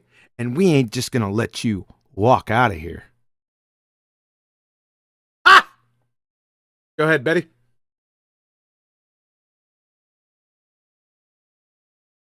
Do I need to do something? Yeah, go down the list. Comments. Oh, okay. Who do you want me to go to? DMOC. Maybe 50? Let's have one person do it. Righteous, are you going to take over from Betty, please? Yeah. Yeah, there's only like one or two persons in here. I think I can handle it. Okay, go ahead, Righteous. You have the con. All right, let's see if Unorthodox wants to chat. He's busy in text, so he's got to be here. Oh. What's up? Kind of in the middle of something. But What about that Al-Biruni argument? Is this new just to me, or because nobody commented on it? No, this has been around for a long time. They didn't get the radius from Eratosthenes. They have no primary source document, and their secondary source documentation is belly-laughingly weak, right? The actual radius came from Al-Biruni. Wow. So, Unorthodox, what do you think about that? about Al-Biruni and his methods, I think it's great. I think he's a smart guy. Even though, I mean, it's a logical deduction. Where's the problem with the logic? Where's the problem? You want me to repeat it? If he was taking the angle from an apparent, i.e. refracted horizon, how can you get a geometric radius from that? Over. Well, it wouldn't be perfect. It would be within an error margin, and you would do it in multiple days under different conditions. Okay, let's take a look at the Black Swan. We've confirmed his method. Let's take a look at the Black Swan. Hold on one second. They have the same result. Hold on one second. Let's take a look at the Black Swan. Let me get over there. One second, please. I mean, you got to admit, it is a little odd that his calculation perfectly matches up with your begging the question fallacy story. Yeah, that's really coincidental. Okay. So in this photograph right here, if Al-Biruni was right here, and he calculated this horizon right here, and he would estimate that let's make it conservative, that the horizon is 9.41 miles, at least. We could say 10 miles. It's actually much further than that, but we'll just use 10 miles. Al-Biruni, the radius that he would calculate it of the Earth, you know what it would be? About 4,000 miles. 264,000 miles. That's the distance to the moon. Turn out the lights. Party's over. Thank you. So how do you explain Al-Biruni's method matching Eratosthenes? How do you explain the two numbers matching? Yeah, hold on. It doesn't. Maybe he needs me to tell him off. Did you not just listen to a word that was just spoken to you? It doesn't match a globe model. You don't have a geometric horizon. Sorry, did you not just listen to what was... I'm going to start getting annoyed with it. I can show you the calculation right now. What was your reply about the moon and the distance to it? Did you say that's half the distance to the moon? That's the distance to the moon, 260,000 miles. What he just stated. I think he's getting the math mixed up. Hold on. So, based on Al-Biruni's method, that's how far the horizon in the Black Swan is. You realise that?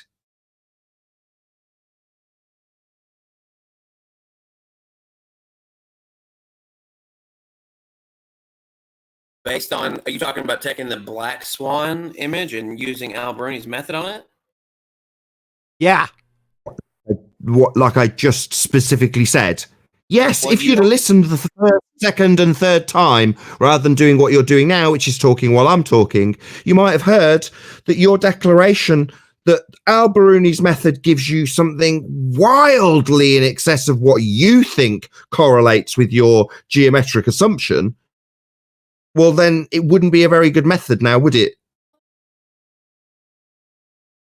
I wasn't speaking, so I don't know what you're talking about there in terms of interruption. But so who measured the angle? I'd like to see your calculation because Oh my goodness gracious, boy!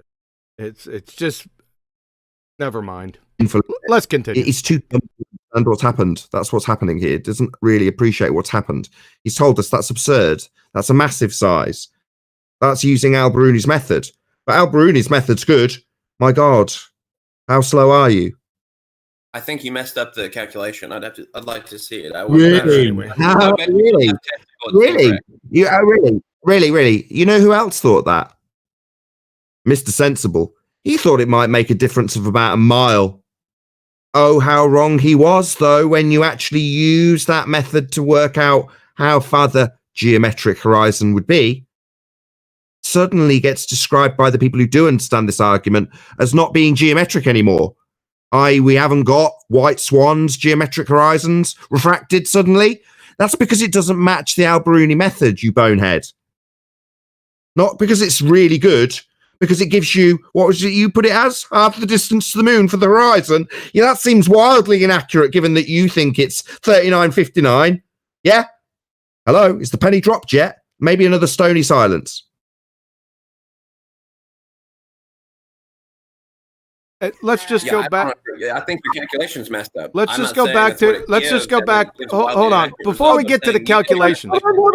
Hold on. He thinks it's Al-Biruni's. The one that you think's really good. That's the one being used.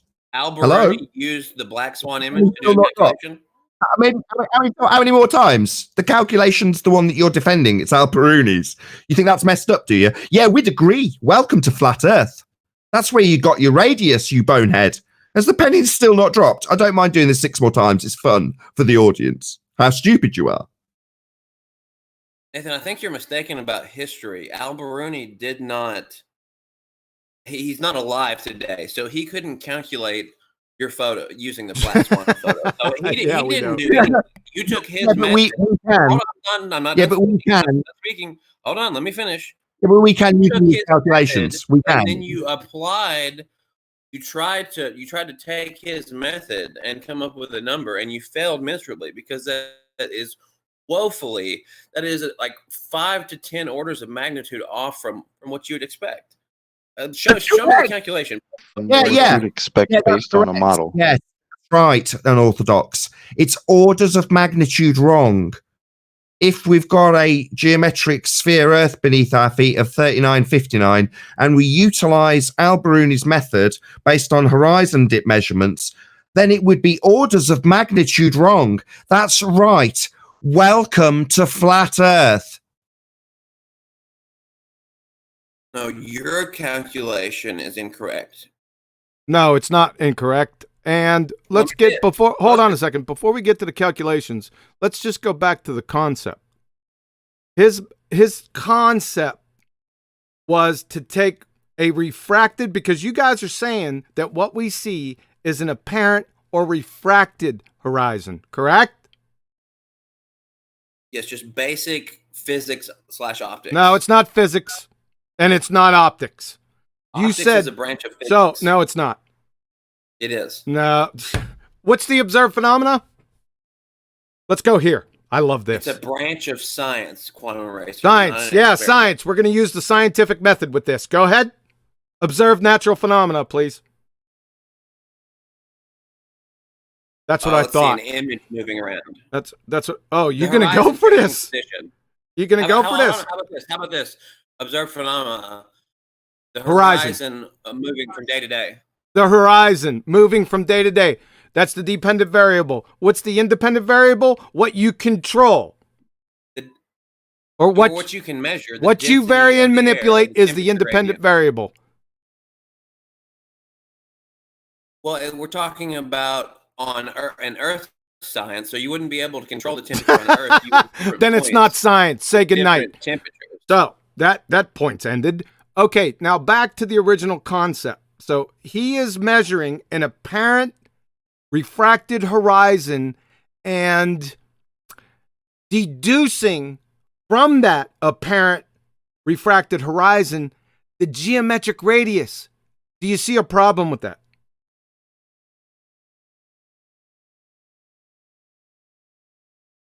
You have to forgive me. You broke up. I'm sorry. Repeat that quickly. Am I coming through? How am I coming through, guys? Coming good.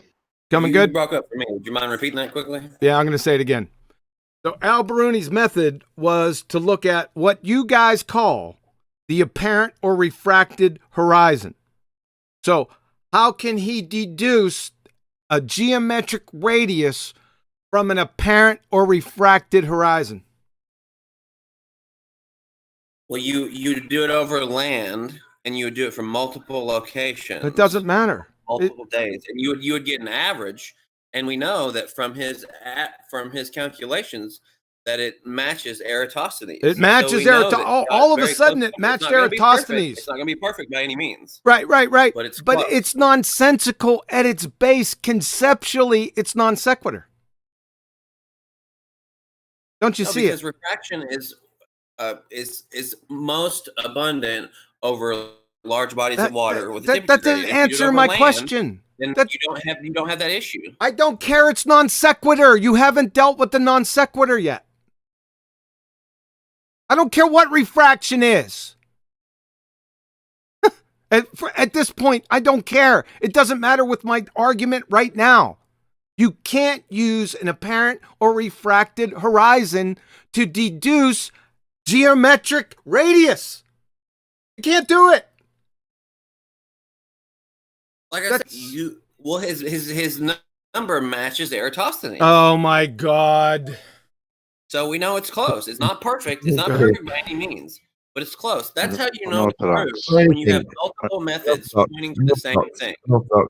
Hello, you keep going around in circles. The reason it's non sequitur, if it's refracted, it is not geometric. Are you saying, well, the origin story for where we got the radius value, we all assume in this geometric calculator, doesn't work?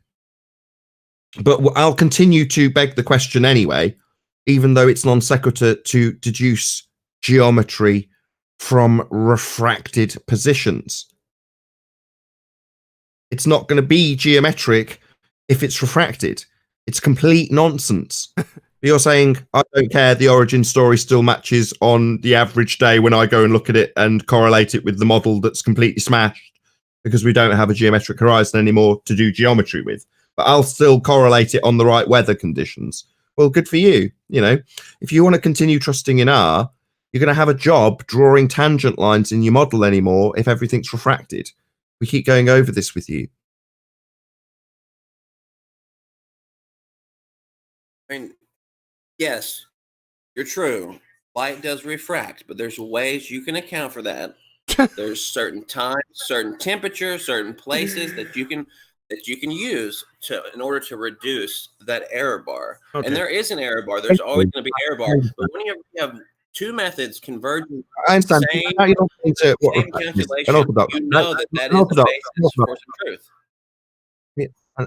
Without you launching into what refraction is, it essentially means it's deviated from straight. I just need you to confirm that without talking incessantly afterwards. Can you please confirm that you understand that if it's refracted, it has deviated from straight? You would understand and agree with that? Yes? Yes. A tangent straight. Yes. Right. Like I said, error Yeah, bars. no, that's not your cue to talk, Dumbo. So, geometry requires tangents being drawn to the tip of your curved surface claimed to be physical and geometric and sphere-shaped. That's a straight line, a tangent. And you're telling us about how these things have deviated from straight. Not straight. Not going to be doing geometry then. Do you see the non sequitur deriving something geometric, i.e. utilizing tangents, straight lines, but justifying why you can do it on an average day with something that has deviated from straight, the antithesis of what is required for geometry. How long before this penny drops? It's so painful. Nobody ever claimed it to be perfect. There's an error bar, and it's a margin of error. Really, in geometry, it's just a straight line. But you morons have got donkey geometry and think that, no, it doesn't have to be straight and perfect. That's what geometry is. So you go away and bastardize geometry. In real geometry, in the real world, it's a straight line. That's what a tangent is. But you carry on pounding the C4 fire, telling us about how it's refracted, deviated from straight. Definitely not going to comply with geometry then, sunshine. You let me know when this penny drops.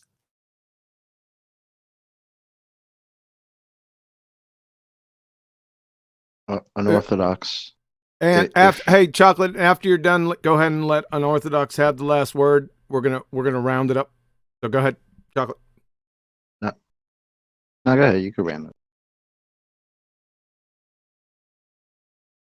No, go ahead, Chocolate, and let Unorthodox. I'll allow him the last word. Unorthodox. You're speaking about a margin of error. So if you have a margin of error, how did you ever get the actual distance of the radius? There's certain wavelengths of the electromagnetic spectrum that don't refract. Right, and i.e. Al-Biruni calculated that? No, he didn't use radar. Right, thank you.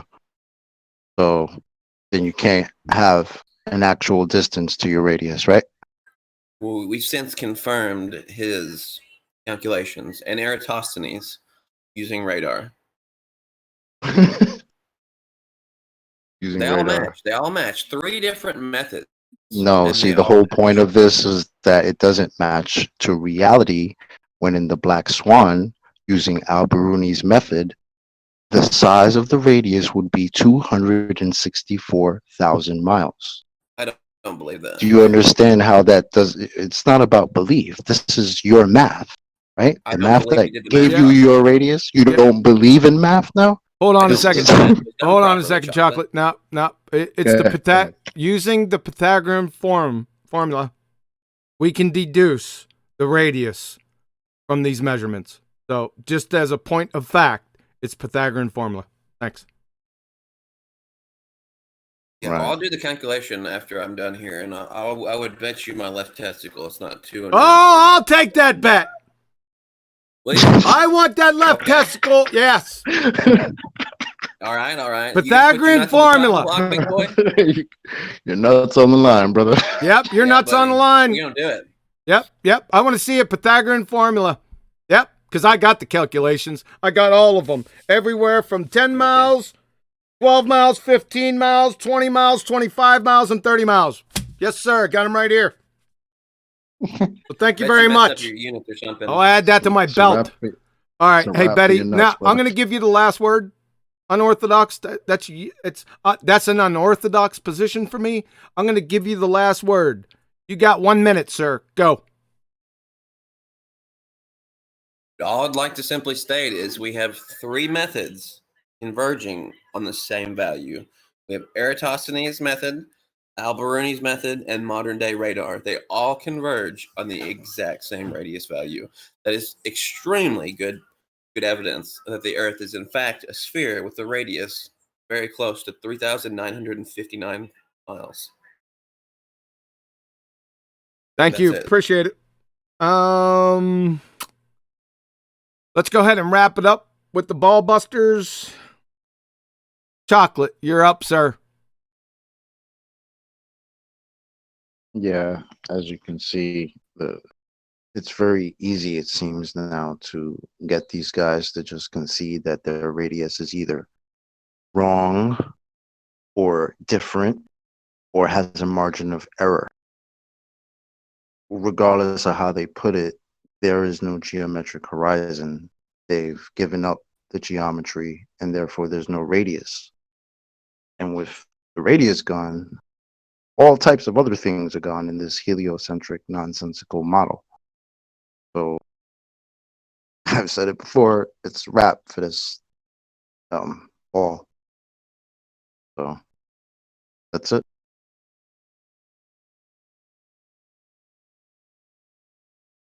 Over.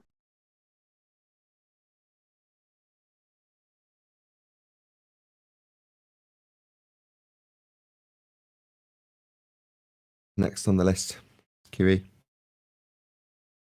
The Adam Meakin, sir.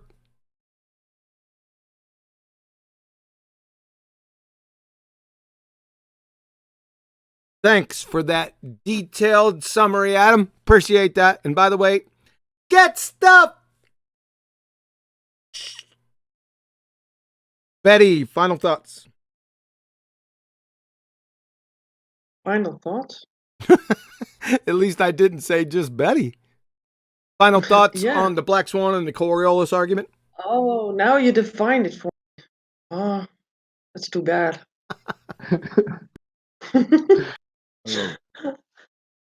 Yeah, it's getting boring for me. I'm sorry to bore you. Right? Yeah, it's the same old. Not that you are boring me but how many times do we have to repeat this, right? It's done. We can pack it in. It's done with. I'm gonna repeat it for as long as I take breath. Yeah, I understand that, but I don't think that many people will come in and talk about this and have original ideas. You don't Do you? really? Well, we'll motivate him. We might have a testicle to put on our belt here in a few. Well, that might be a hot nut to crack. 10th, where are you when we need you? Wow. All right. 10th is gone, so I take the place from 10th. Yeah. Too funny.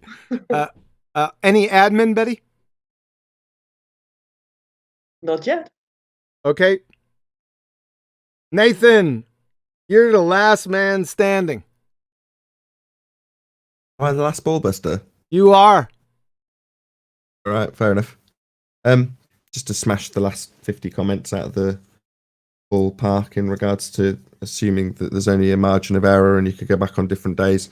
Bear in mind that during this show, whilst taken through one of the methods, the method used to assume the radius value in the first instance, we had a margin error of, 39.59 to halfway to the moon.